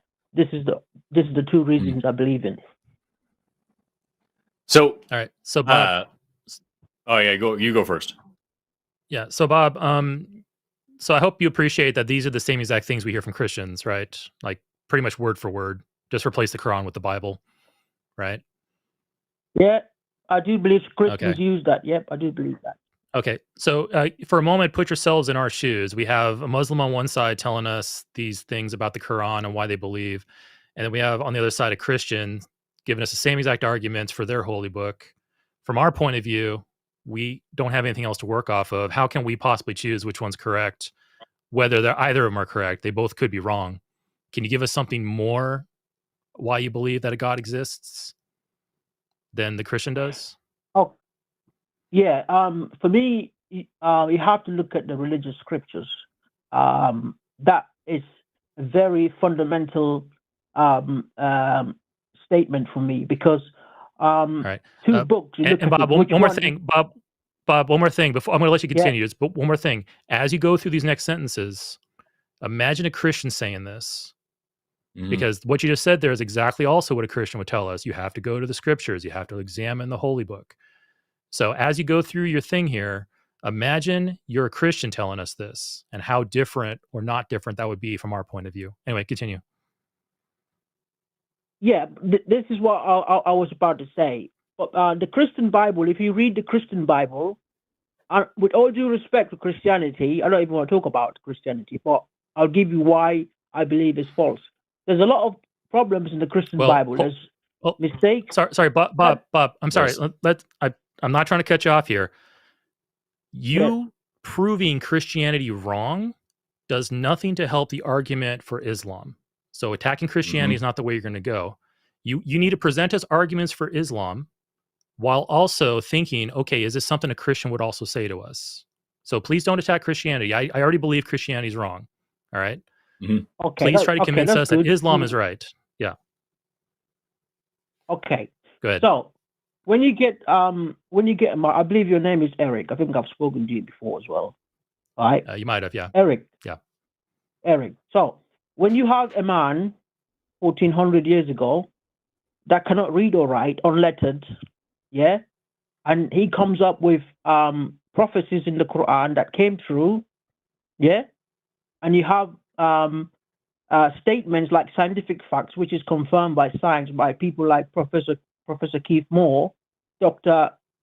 Bukhail Morris, and many others who did a conference about this, the Holy Quran, and they assessed it to see in their own eyes and believe that there's no man can have this except that he must have received it from someone who knows things. So science themselves have admitted it. This is on YouTube, admitted by science, that you yourself look up to, the people you look up to. So where do you think he got these things from, these information? Because he cannot read or write, and on top of that, you don't have any equipment back in the day to be able to find out these things until recently. So, what about all the things that the Quran gets wrong? Are those reasons to not believe in it? If the things that it gets right are reasons to believe in it, are the inaccuracies in it, historical and scientific inaccuracies, reasons to not believe in it? Well, people always say the Quran's got mistakes, scientific mistakes in it. I'm one of those people. That's not true. Okay, now it's up to you to show it to me now. So then let's just ask, did the moon ever split in half? We Muslims believe that, yes, it did took place, the miracle of the Prophet Muhammad. When the Arab pagans, the Meccan pagans, asked him for it, he did the... What's the evidence that the moon actually... What's the evidence that the moon actually split in half? Because we have no evidence that occurred. Right. Miracles are something that happened, like, let's say, like a physical miracle, that time, that people that witnessed it at the time, they're the only one can... so you have no evidence that the moon actually split in half? No, I don't. What about the flood? What about Noah's flood? That's in the Quran, I believe. Is a worldwide flood something that actually happened? Well, the Quran doesn't actually say it's a worldwide flood. It says it's a flood, but it doesn't actually say it's worldwide. We don't know whether it's worldwide or it could be a limited area. So we don't know about that. It's not like the Bible story where it says worldwide. Yeah. Honestly, it doesn't say worldwide. Honestly, it doesn't say that. I have read the entire Quran multiple times, okay? And I can guarantee you that it doesn't say that there. Noah definitely is mentioned in the Quran and the story of the flood. But it doesn't say whether it's worldwide or limited area. So let's see here. We do have just what I'm finding just from my Googling here on Wiki Islam. The gates of heaven poured out water. The earth gushed forth springs. That's very much the same as the Bible. Behold, there came a command from the fountains of the earth gushed forth. Embark each kind of each kind, two, male and female of your family. Those blah blah blah. So you got two of every kind of animal on a boat, and you have some sort of major flood happening. So are we in the same place there? Well, yeah, it says major flood, but it doesn't say all over the world. It doesn't say that. Right. Okay, cool. I'm just double checking. I'm making sure that we're talking about the same thing, and I'm seeing if I can find anything that says that it is from the whole earth, and I'm not finding anything right here. No. Elsewhere in the Quran. No, it doesn't say that. Mentioned together, it means their entirety, blah, blah, blah. We'll come back to that one just for funsies. what about, let's see here. There's this person here, everything created in, ants can speak human languages. That's an interesting one. States that ants are capable of speaking human languages. Ants may communicate by vibrating their abdomens. Oh, what is this? Hold on a second. 27:18. What does that actually say? Yeah. They came out in the valley of ants. Ants go to your nest, lest Solomon and his troops crush you without noticing. Yeah, apparently the ants are able to understand people and recognize them. Is that something you believe in, that the ants are able to understand what we're saying? No.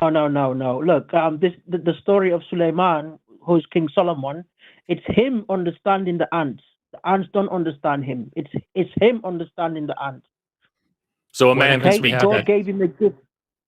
What evidence do we have that humans actually understood what ants were saying? Well, humans don't understand animals, but there's something called a miracle that God gives to his prophets that is unique, that human beings don't do, except that one of the ants said blah blah blah, and it explains that the ant is talking and what the ant is saying.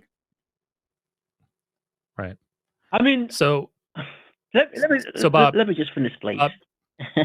Go ahead. Go and wrap up then. Yeah. So but basically, we believe that God gave prophets to do things. We don't believe these things are scientific because they are unique to the prophets of God. So Solomon was given a gift to be able to understand ants, but that doesn't mean that all human beings will understand it. That's just a special gift to him that God gave him, where he can understand ants speaking. But the ants don't understand us speaking. But that was specifically for only to Suleiman, King Solomon. Does sperm come from between the backbone and the ribs? I keep hearing these things many times. In the Arabic word, it doesn't say sperm. It says water, not sperm. Fluid. That's what it says. It's not sperm. The Arabic word for sperm, it's nutfa.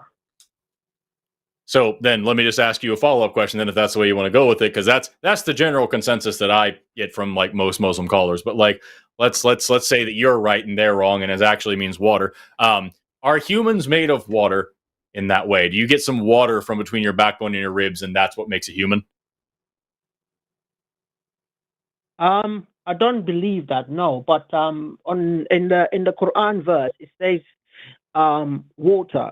And I've seen scientific people who have spoken about this to confirm this.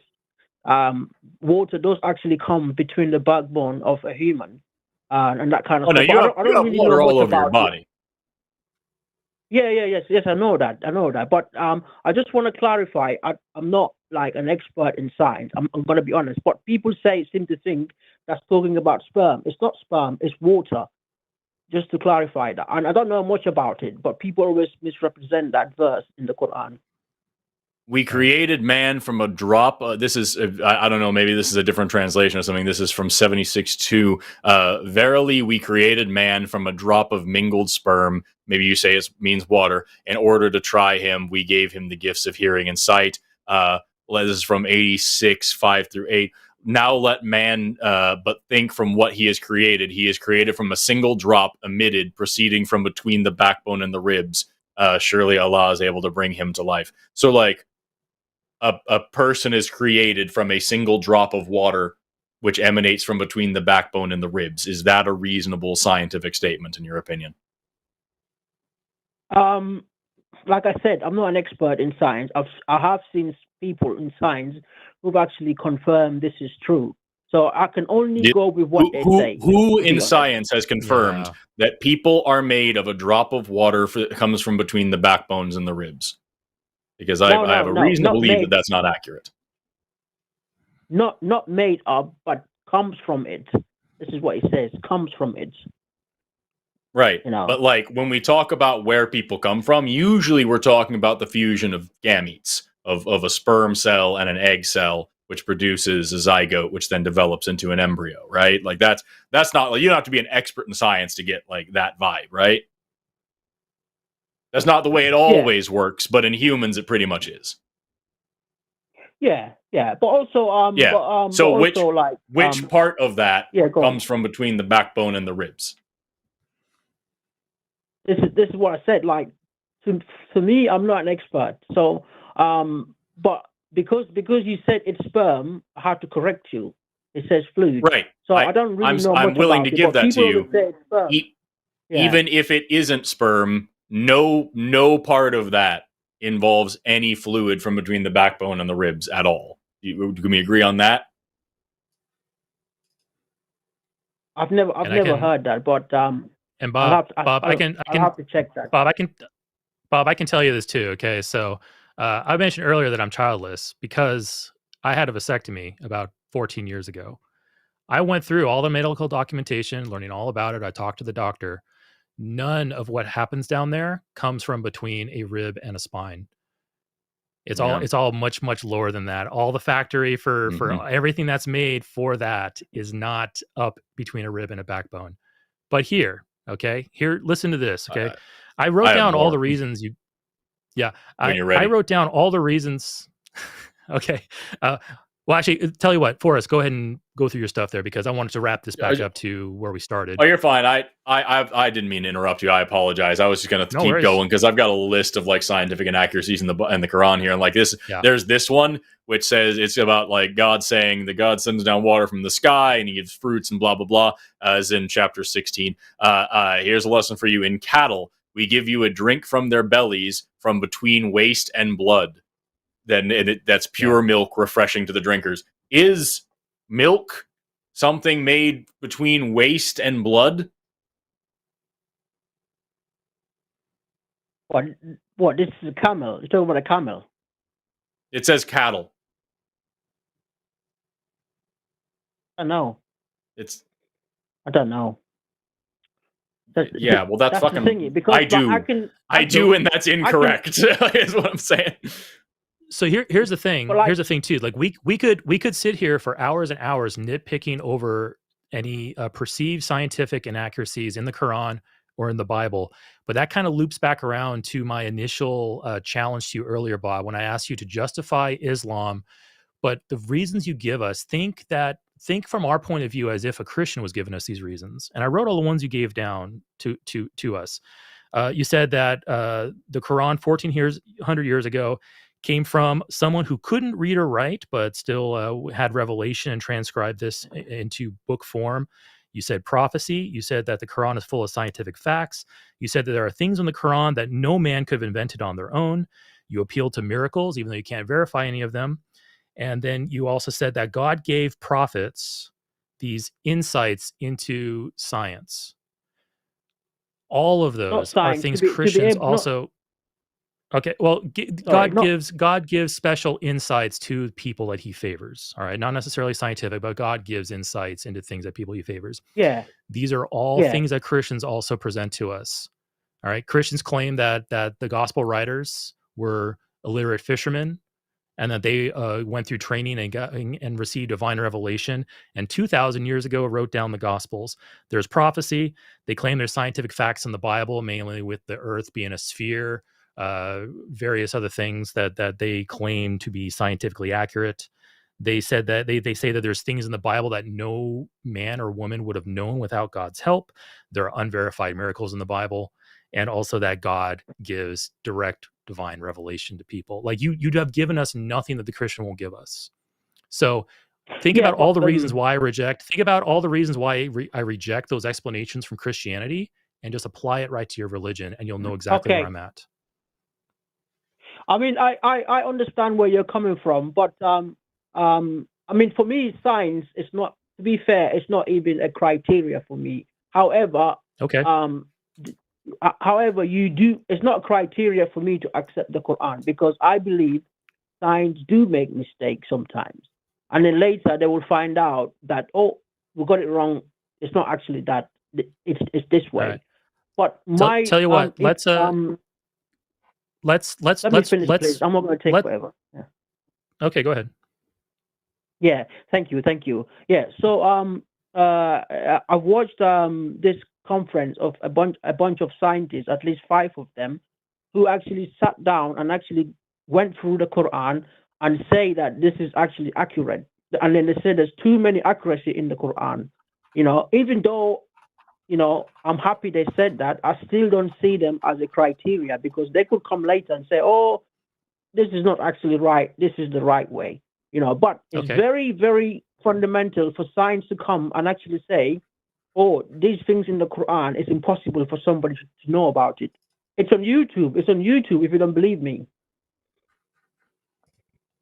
Well, when you want to get accurate science information, YouTube is the way to go. Yeah. So if science is not a criteria for believing the Quran and Islam, fine, let's just strike it from the list. Let's just drill down into one of these things, because we don't have all day to go through the entire list. Let's just drill down to one of these things. You said that Muhammad couldn't read or write. You said Muhammad couldn't read or write. That's 1,400 years ago, received a revelation, and this got transcribed into a book. Okay, so the Christian claim is that the gospel writers were illiterate. They were illiterate fishermen from Judea, and they eventually wrote the Gospels. All right, what is your explanation for the Christian claim about the illiteracy of the writers and how those things got written? Like, what do you think Christians say to explain that? I'll say to them, show me in any Christian Bible that states that. I'm asking you. I'm not asking you what you would ask them. I'm asking you, what do you think they would answer you with? They'll probably give me the answer that you just told me, but I'll challenge them and tell them, show it to me where it says that. I didn't give any answer or any scripture. So okay, I would say, yeah, go on. All right. So imagine you're asking a Christian, how do you explain the fact that the gospel writers were illiterate yet wrote the Gospels? What answer do you think you would receive from them? I think they would say it's the Holy Spirit. Divine, okay. Do you accept that Holy as a Spirit, response? Yeah. Do you accept that as a response? You do. Okay. What about Joseph Smith and what about Joseph Smith and the Book of Mormon? Do you think that was also Holy Spirit directed? Because it's the same claim. Well, if they claim that, they have to be able to actually back up with some scientific facts, which you yourself accepted in the Quran. You yourself accept, or some like prophecies, because we have the prophecies in the Quran that came through. The Bible prophecies, there's some of them that are not accurate. I've seen them. So I don't know what Joseph Smith believe in. I don't know what they believe in. Well, a lot of crazy stuff because it's Mormonism. But here's the thing, though. You are given the same exact reasoning that Christians would. You're simply saying that, Holy Spirit, divine revelation, there's prophecies in the Bible. Because you talk to a Christian, every single prophecy in the Bible has been fulfilled, or nearly every single one's been fulfilled. And the ones that haven't been fulfilled yet are about to be fulfilled. Like that's the claim. Well, you're making those same exact claims, and I'm asking, how do I differentiate between the two of them? Well, there's one prophecy in the Bible where Jesus was speaking. I don't believe Jesus said that, because I believe Jesus is a prophet of Islam. I don't believe he's made this statement, but Christians believe it. They say Jesus said during the lifetime of his disciples, he's going to come back in his second coming. And it's been 2,000 years later, and he's not back. That is a clear-cut false prophecy there in the Christian Bible. What's your explanation for a false prophecy creeping its way into the Bible? A false prophecy is when you make a statement, something to come true, and it doesn't come true. Yeah. How did those get into the Bible? How did they get in? Probably. I think a lot of it is actually inspired by God. Some of it is actually happened, and then they already wrote it down. God-inspired false prophecies? No. I said the true ones, because there's true prophecies in the Bible. I accept. I'm talking about the false prophecies here. So I'm talking about the false prophecies here, Bob. Yeah. Okay, the false prophecies are basically people making up their own stories about a prophecy. Okay. This is what I believe in. Yeah. All right. So when a Christian says, "I think that these are false prophecies in the Quran because I think people were just making up stuff," how is that not a valid explanation for what you see in the Quran? Well, that one, they'll have to explain it like the way we do, because what the Quran does actually prophesize that the Muslims do actually take over most parts of Middle East, people don't know this. He does actually prophesy this. And Muslims were very small in number, about hundreds of them, when the Roman Empire was actually the one ruling. And then you have the Persian Empire, and then you have the Arab pagans who were... The Bible also prophesies that the Israelites are going to lose their land, regain it, then lose it again. And then God's going to restore them again later on. And you'll have Christians who say, yeah, that's been fulfilled. We saw that. We saw the Israelites get driven out in 586 BCE, and then again in 70 CE, and then we saw them restored, in the 1940s. Like, you're going to have the same type of prophecy and hand waving by Christians with the Bible. How are you not just doing the same exact thing? Yes, that's what I said to you. There are some prophecies in the Bible I accept that are true. However, the false ones, that is problematic. This is my point here. I don't have a problem with the one that's fulfilled. I did acknowledge that already. All right, but the ones where Jesus was actually apparently saying that he's going to come back during the lifetime of his disciples, and he's not back yet for 2,000 years later. That is not something. You know what their explanation? God, so Bob, do you know what their explanation for that is? That he spiritually returned, because when they realized it didn't happen, they came up with, that's what Christians say. The return was spiritual, or there's a dual fulfillment to the prophecy. The initial fulfillment was a spiritual return, when I think Pentecost occurred or something. But my point is that he appeared to the disciples earlier on, right? Yeah. My point is that people can post hoc rationalize prophecies all day to make them work. How do you know you're not doing that here? Because the prophecies happen during the lifetime of the prophet. By the way, the Quran, you know this how? Because the prophecies, the prophecies in the Quran were fulfilled in the Quran. No, we're fulfilled. I didn't say in the Quran. Yes, in the Quran we're fulfilled. Yeah, some of them, not all of them. Some of them. So some of the prophecies. That's why I know Harry Potter is true as well. Yeah. So how's that not true? At the end of Harry Potter. No. Because what would stop? So Bob, let me ask you, Bob. What would stop a writer? Let's say a person's writing the Quran, whether it's Muhammad or somebody else. What stops them from saying, I'm going to lay out a prophecy in the beginning of the book, and I'm going to fulfill it near the end of the book? Like, what stops a person from doing that? I don't understand your question. Sorry. Can you repeat, please? Okay. I don't understand you. So you said that some prophecies are laid out in the Quran and then later fulfilled in the Quran. And then there are some prophecies that were prophesied in the Quran, but were fulfilled after the writing of the Quran. And that's what you're interpreting now. So we have two sets of prophecies.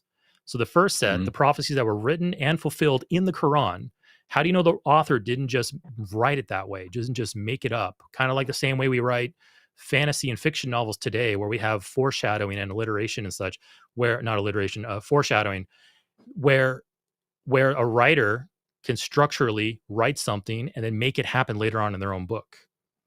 That doesn't make it true, right? Well, yeah. First of all, I didn't say the other ones didn't come yet. Basically, when the Quran was revealed, it was revealed orally. It wasn't revealed writtenly.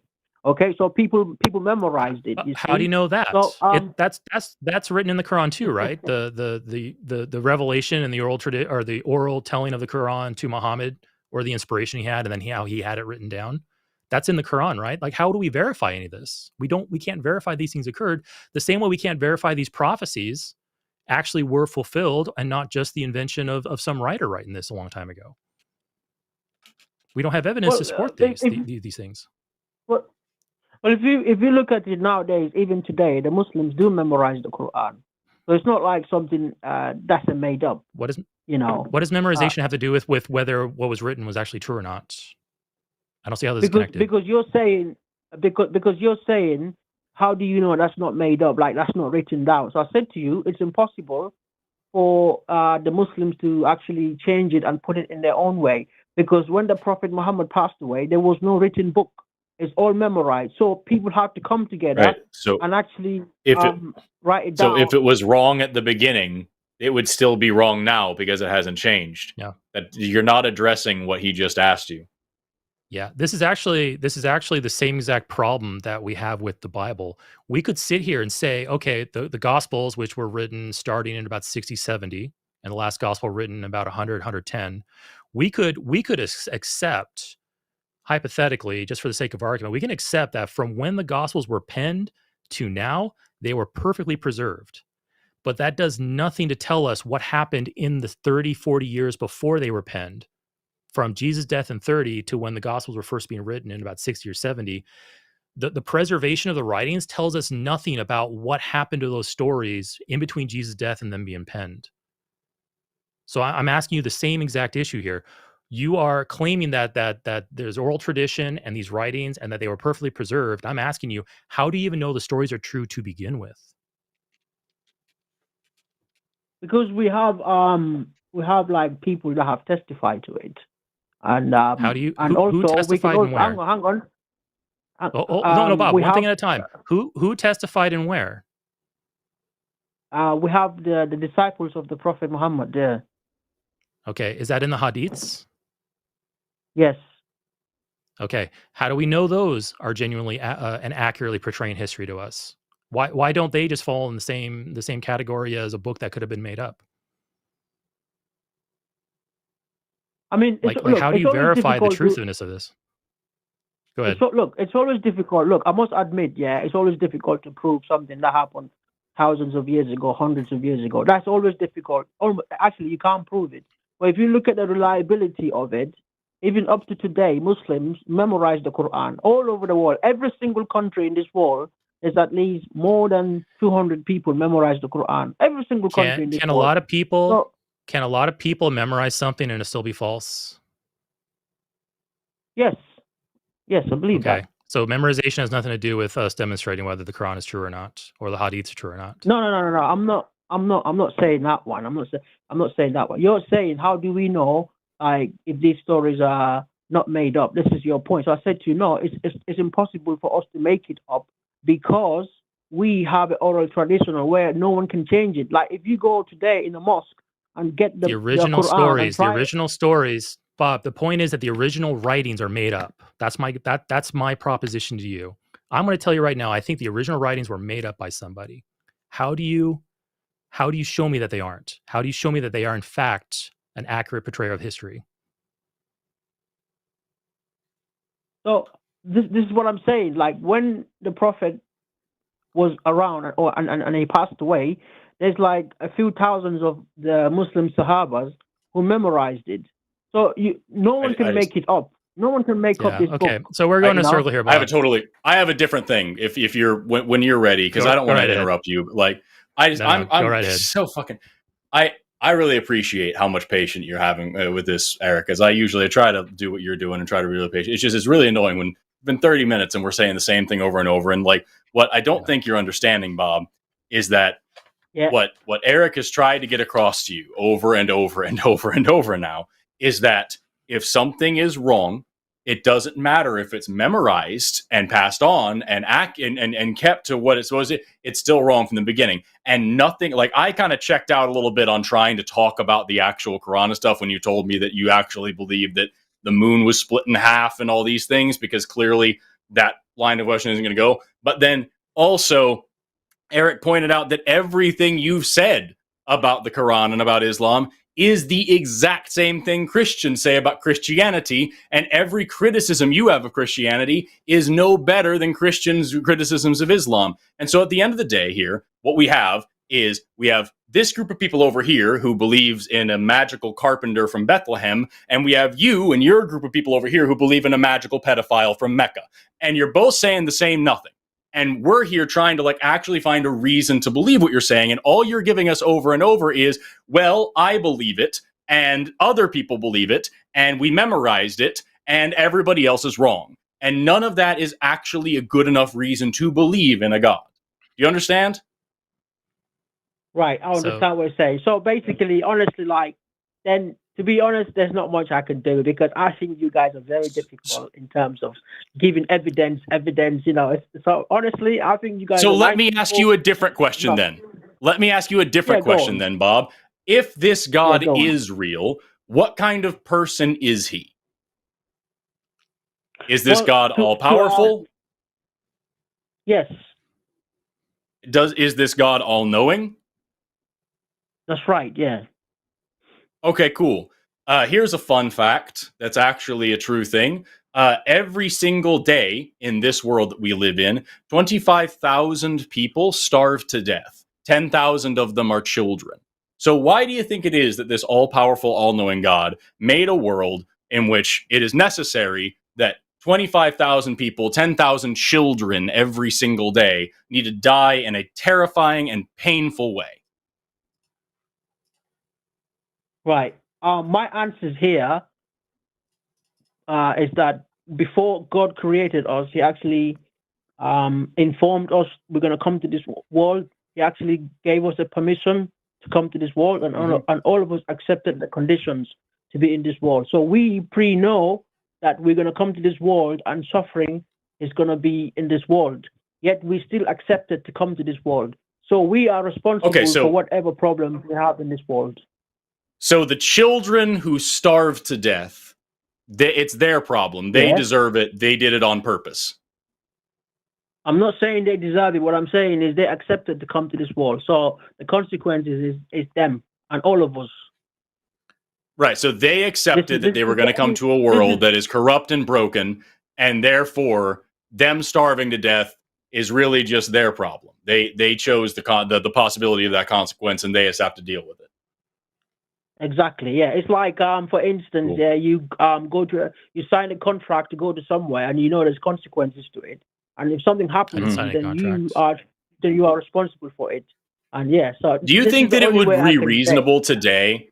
Do you think it would be reasonable today if I were to open up like a club? Like I buy a big ass warehouse and I have like this nightclub going on in there. And I have every person who walks into the club sign a liability waiver that says you might be raped and you might be murdered and you might be starved. We might hold you prisoner. We might stab you. We might do all these things. And they sign that and they go in there. Do you think that I could like present that to people and be like, hey, it's totally reason. Yeah, I know she got raped inside, but like, hey, she signed a waiver. It's okay. Do you think that would be a reasonable thing for me to do? I would say if you implement laws for people to avoid such actions, and also if they do such things, they are to be punished. And if they do it, then you are not to be blamed because you've implemented laws there, and also there's consequences to their behavior. If they let me ask you a different way. Let me ask you a different way then. Let me finish, please. What I'm saying. Let me finish. Well, you're completely avoiding what I'm actually asking, so it's not worth my time to let you finish because you're not answering the question that I'm actually asking. If I'm walking down the street, and I see someone being sexually assaulted in an alleyway, is it reasonable for me to then look at them and say, you know what, though? They knew what they were getting into when they decided to be born. Guess there's no reason for me to do anything about it and walk down the street. Would I be a good person if I did that? No, you would not be. Why not? Because you've got the capacity to stop them or to help the person that's been raped. Exactly. And now here's a question. Who's more powerful, me or God? God is more powerful. So God has infinitely more capacity to step in and help this person than I do, and yet he chooses not to. So does that make God a good person?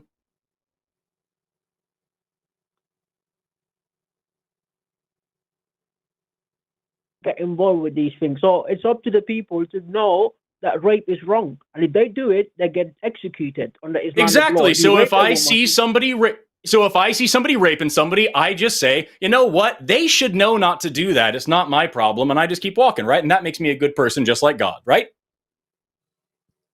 Hey, Bob, did God make this? Did God make the world it is today on purpose? Yes. Not obviously, what other human beings created. Yeah, go on. Wait, what did we create? Like, okay, for instance, let's think about it this way, okay? A fawn, a baby deer dies in a forest fire, absolutely absent of any human interaction, anything, all right? A baby deer dies painfully in a forest fire. Did God set that in motion or not? God didn't do that. No, he didn't cause that, no. Then who did? Man didn't cause it because there's no men around. So what caused that? If people are careful enough, not set the place in fire, No, then you wouldn't have people the baby been burned in it. Lightning struck a tree and started the forest fire. There were no humans involved, and a baby deer died horribly, got burned horribly, and took several days to die in agony. Humans were not involved. Who's responsible for that? No one is responsible for it. Didn't your God set things in motion except for the things that humans caused? Yeah, but that's like that's something that just happened. Humans didn't cause this. So if it's a dichotomy here, either God caused things to occur or humans caused things to occur. Humans didn't cause this deer incident to occur. Who is left to blame? I would say I'll go back again to my answer. Is that we as human beings were told by God the consequences. Humans were not involved in this. Bob, please answer my question honestly here. Humans were not involved in this scenario. Who else possibly could be involved? I understand your question. What I'm saying is, I'll go back. Why aren't you answering it? Agreement. I am answering it. If you allow me to, please. So what I'm saying is, before we came to this world, God already warned us about the consequences in this world. About these humans aren't involved. Yeah? It's not a we. There's Bob. There is no we in this discussion. Humans are out of this discussion here. So we're talking about the deer in the forest. A deer. All right. Yes. Okay. Sorry. Excuse me.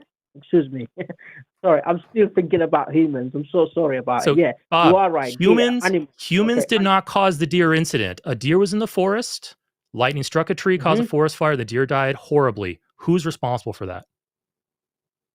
I would say that even though the Quran doesn't say animals were given pre-existence to come to this world, I would say that, but it doesn't also say that they were asked. So no one knows what the contract between God and animals is. No one knows. So they also may have a contract to be in this world. Yeah. Do you think the deer signed a contract with God before it was born? Well, this is all I could think of. Do you see how we're looking at these explanations and we're just shaking our heads, going, "This doesn't add up to anything serious." Like we're being respectful, but honestly, we can make all kinds of jokes about this because this doesn't line up with anything that makes sense, especially when you're considering an omnipowerful, omnibenevolent, omniscient God. Let me ask you another question, then we'll wrap this up. Let me ask you another question to wrap this up. Whenever you're done. Okay, well, I'll forego my question. Go ahead, Forrest. Go ahead. Oh yeah, I was just going to ask you. Like we just to go back to what I was talking about earlier on. I said that if I see a child being raped, I think I should step in because I have the power to do so. And God, who is infinitely more powerful than me, has all that more reason to step in and do something about it. And that if he doesn't, that makes him a monster. Would you agree with that statement, Bob? No, I don't agree with that statement. Okay, so why is it that God gets a free pass and doesn't have to use his unlimited power to stop pedophilia? Right. Because all of us have got the capacity to know what is wrong and right, isn't it? Yeah? So why are we choosing So God just doesn't know what's wrong or right? Of course God knows what's wrong and right for us. So then why doesn't he do something that's right? Why doesn't he do the right thing? Well, first of all, God has given you a mouth to speak and eye to see. What about that one?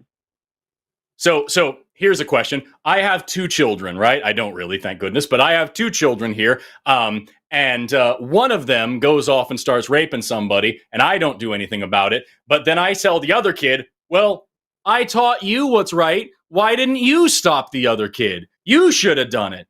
Does that make me a good person? No. So no. God gave you the capacity to speak up and stop somebody from raping children, but he could still do it too. So it doesn't really matter that he gave you the ability to stop people from raping children. He could also stop people from raping children, and he chooses not to.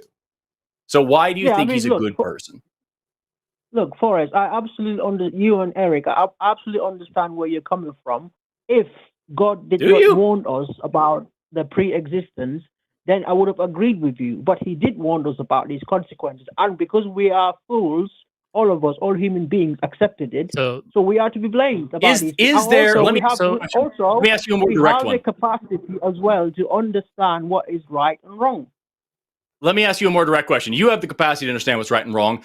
Is there any situation where it would be right for a man to have sex with, like, say, a 9-year-old girl? If the girl has reached puberty, yes. And we know females reach puberty from age 8 to 13. And there it is. So the reason why I'm so happy you're very honest about this. The reason why it's okay. No, shut the fuck up, Bob. The reason why it's okay for God not to stop pedophiles is because you think pedophilia is acceptable. As long as a girl's reached puberty, it's okay for a grown man to have sex with her. So that's why God doesn't stop pedophilia, because God thinks pedophilia is okay. That's why Muhammad, for example, married a 6-year-old girl and had sex with her at 9, right? Right, Forrest. If I'm not saying like in a place like America or UK or anywhere where the legal sex of age of consent is 16 in the UK. I don't know America. Motherfuck the legal age of consent. Where in the world is it ever okay to be a pedophile? I'm not going to let you finish, Bob. Shut the fuck up. Where is it okay to be a pedophile? There is no context where you can say it's not okay here, but over in this country, it's all right with a different law, with a different reason. It's because, she's hit puberty, so it's just fine. It is never okay to have sex with a child, period. Does that make sense? Forrest, what is the definition of a pedophile? An adult who is sexually attracted or having sex with children. Okay, so no, pedophilia means to sleep with a girl who hasn't reached puberty. This is what pedophilia. No, it doesn't. In some countries, or in some countries, under the age of consent. Like in the UK, if you sleep with a boy or girl who is under the age of 16, then that's you are not what it means at all, Bob. That's not what it means at all. You can't reach around and say, well, this country defines it this way, and this country has a different law than that country, and try to square the circle of what you're actually saying. Because what you actually just said was, when I asked, is it okay to have a grown man have sex with a 9-year-old girl, your actual answer was, kind of depends. And that's fucking gross. No, I didn't say that. And the fact that you're going to defend that, it's exactly what you said. You dishonest fuck. That is exactly what you said. And what it really comes down to is the fact that you're worshiping a dude. Shut the fuck up, Bob. Nobody's talking right now, dude. We need to hear you talk. The actual thing that you said was it depends on whether or not she's hit puberty, because then it's totally fine. And again, we're coming from the context where you're in a religion where you're, praising a guy who did exactly that. I believe her name was Aisha. Was his youngest wife, married at 6, consummated at 9. So, yeah, dude, we're not going to fucking continue having you justify pedophilia here because it fits your religion. That's actually the breakdown here. The reason why you're not able to criticize your God is because you're just as fucking sick as he is. Right. Are you finished speaking?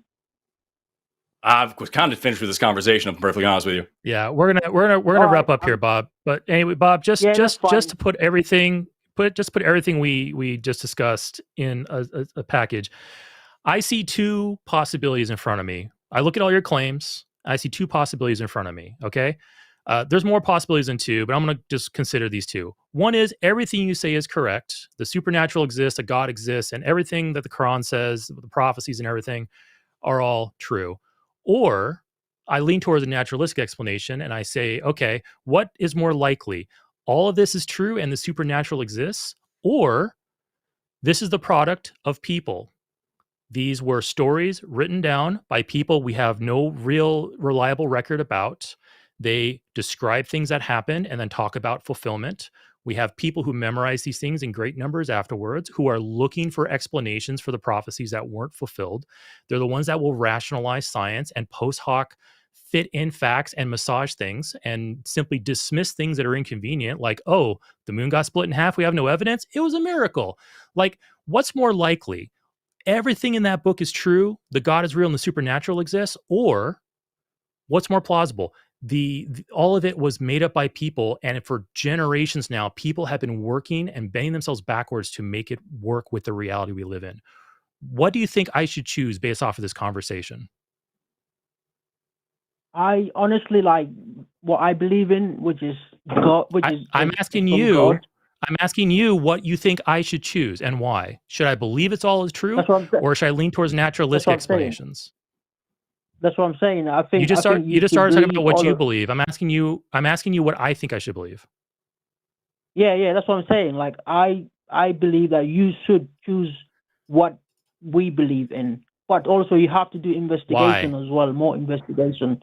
Because we just did a whole hour of investigation here. We just did a whole hour of investigation here, and frankly, the explanations we got were very unsatisfying. No, I said not from me, but of course from other Islamic sources as well and other places. Look, I'm not a Muslim scholar or stuff like that. I just know some things. That's it. I definitely take my religion. Definitely, no doubt about that. I also want to clarify to Forrest that I'm not saying pedophilia is okay. I'm not saying that. I said from age 8 to 13, that's when girls reach puberty. This is what I said. That is a fact. That is UK NHS website.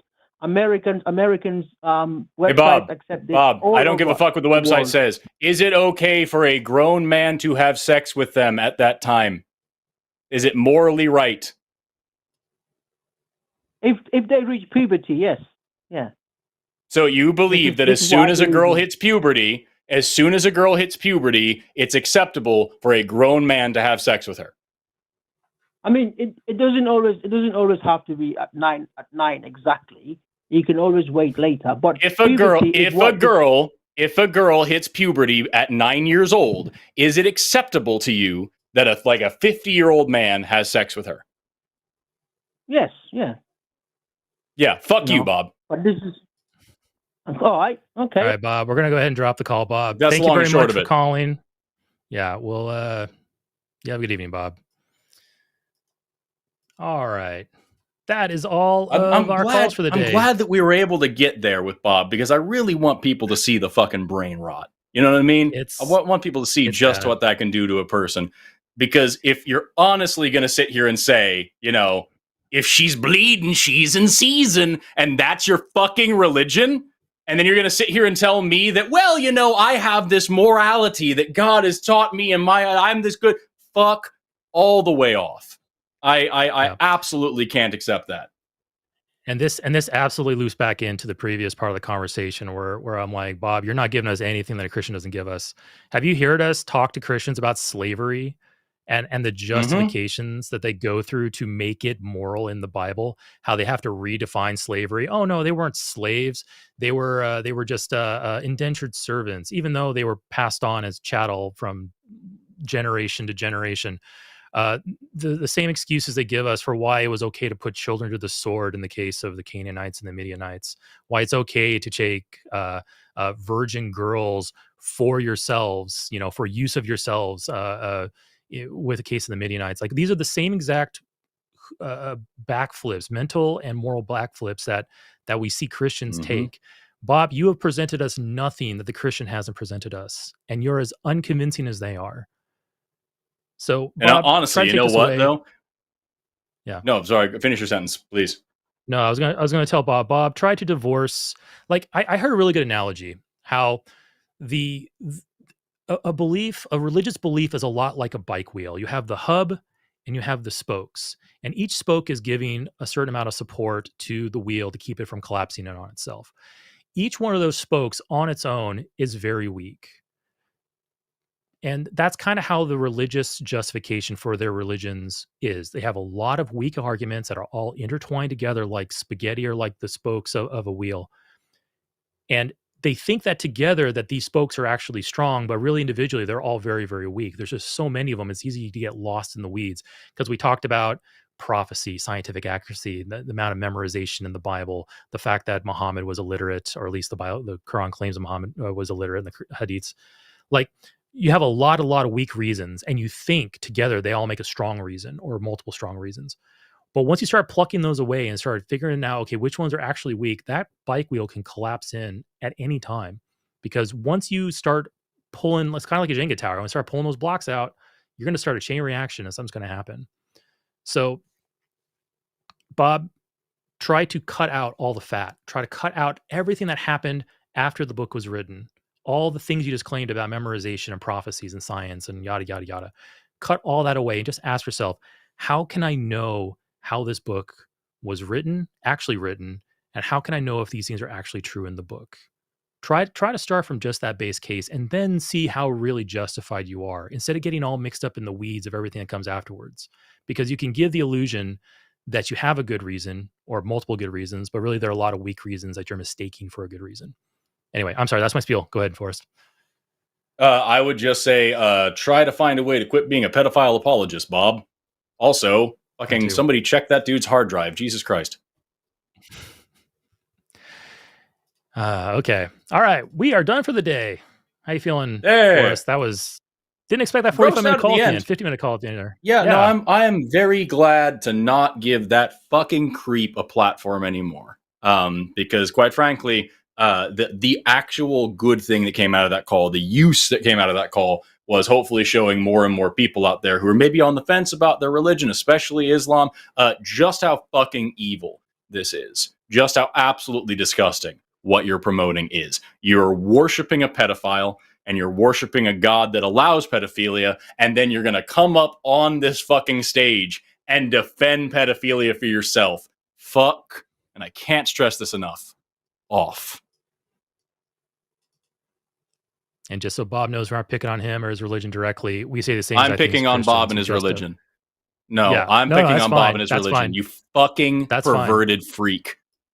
I'm not defending Bob. I'm simply saying that we're applying the same standards across the board, because we say the same things to Christians when they justify slavery and genocide. Oh, yeah. So same deal. Absolutely. Yeah, no, absolutely same thing. Yeah. Just Christians who call in and defend slavery and genocide tend to at least do some tap dancing. They at least have the moral dignity to say, well, it's different kind of slavery, and well, it was this and that. No, Bob's just like, yeah, dude, fuck kids. Let's do it. It's a great time. Yeah, disgusting. Absolutely disgusting and shameful. Yeah. And really happy to not have that dude back. Reprehensible across the board, all of it. So anyway. Okay, cool. We survived, Forrest. We made it. And now we get to go to bed tonight thinking about the Tooth Bunny and how he's out by there. The grace of pedophile God. Yeah, dude. Somebody fucking sent that god awful Tooth Bunny mask to my PO box, so I hope that gets here soon. If it gets here by the time for the charity stream, I'll be wearing that fucking thing. There you go. And if it doesn't, it's someday I'm just gonna show up on the stream with it and not warn anybody. Yeah. It's gonna be a nightmare. You could just also print one out too. If it doesn't come in time, just print one out and just put a little string on it. Yeah, just hold it up. That'd probably be even more scary. Those paper masks with like little slits in their eyes. Yeah, no, thank you. Freaky as all hell. All right, folks. Thank you so much for tuning in. Remember, our fundraiser is on May 4th, and go to the recoveringfromreligion.org website if you want to sign up to become a volunteer and learn more about them. I think that's it, folks. I think this is where Morgan will magically make the credits appear. Hey, there we go. Hey, it's magic. Is Morgan God? He heard my prayer. Yeah, right? So, boy, I need a stifter for that one. Thanks so much for tuning in, everybody. See you later. Thanks.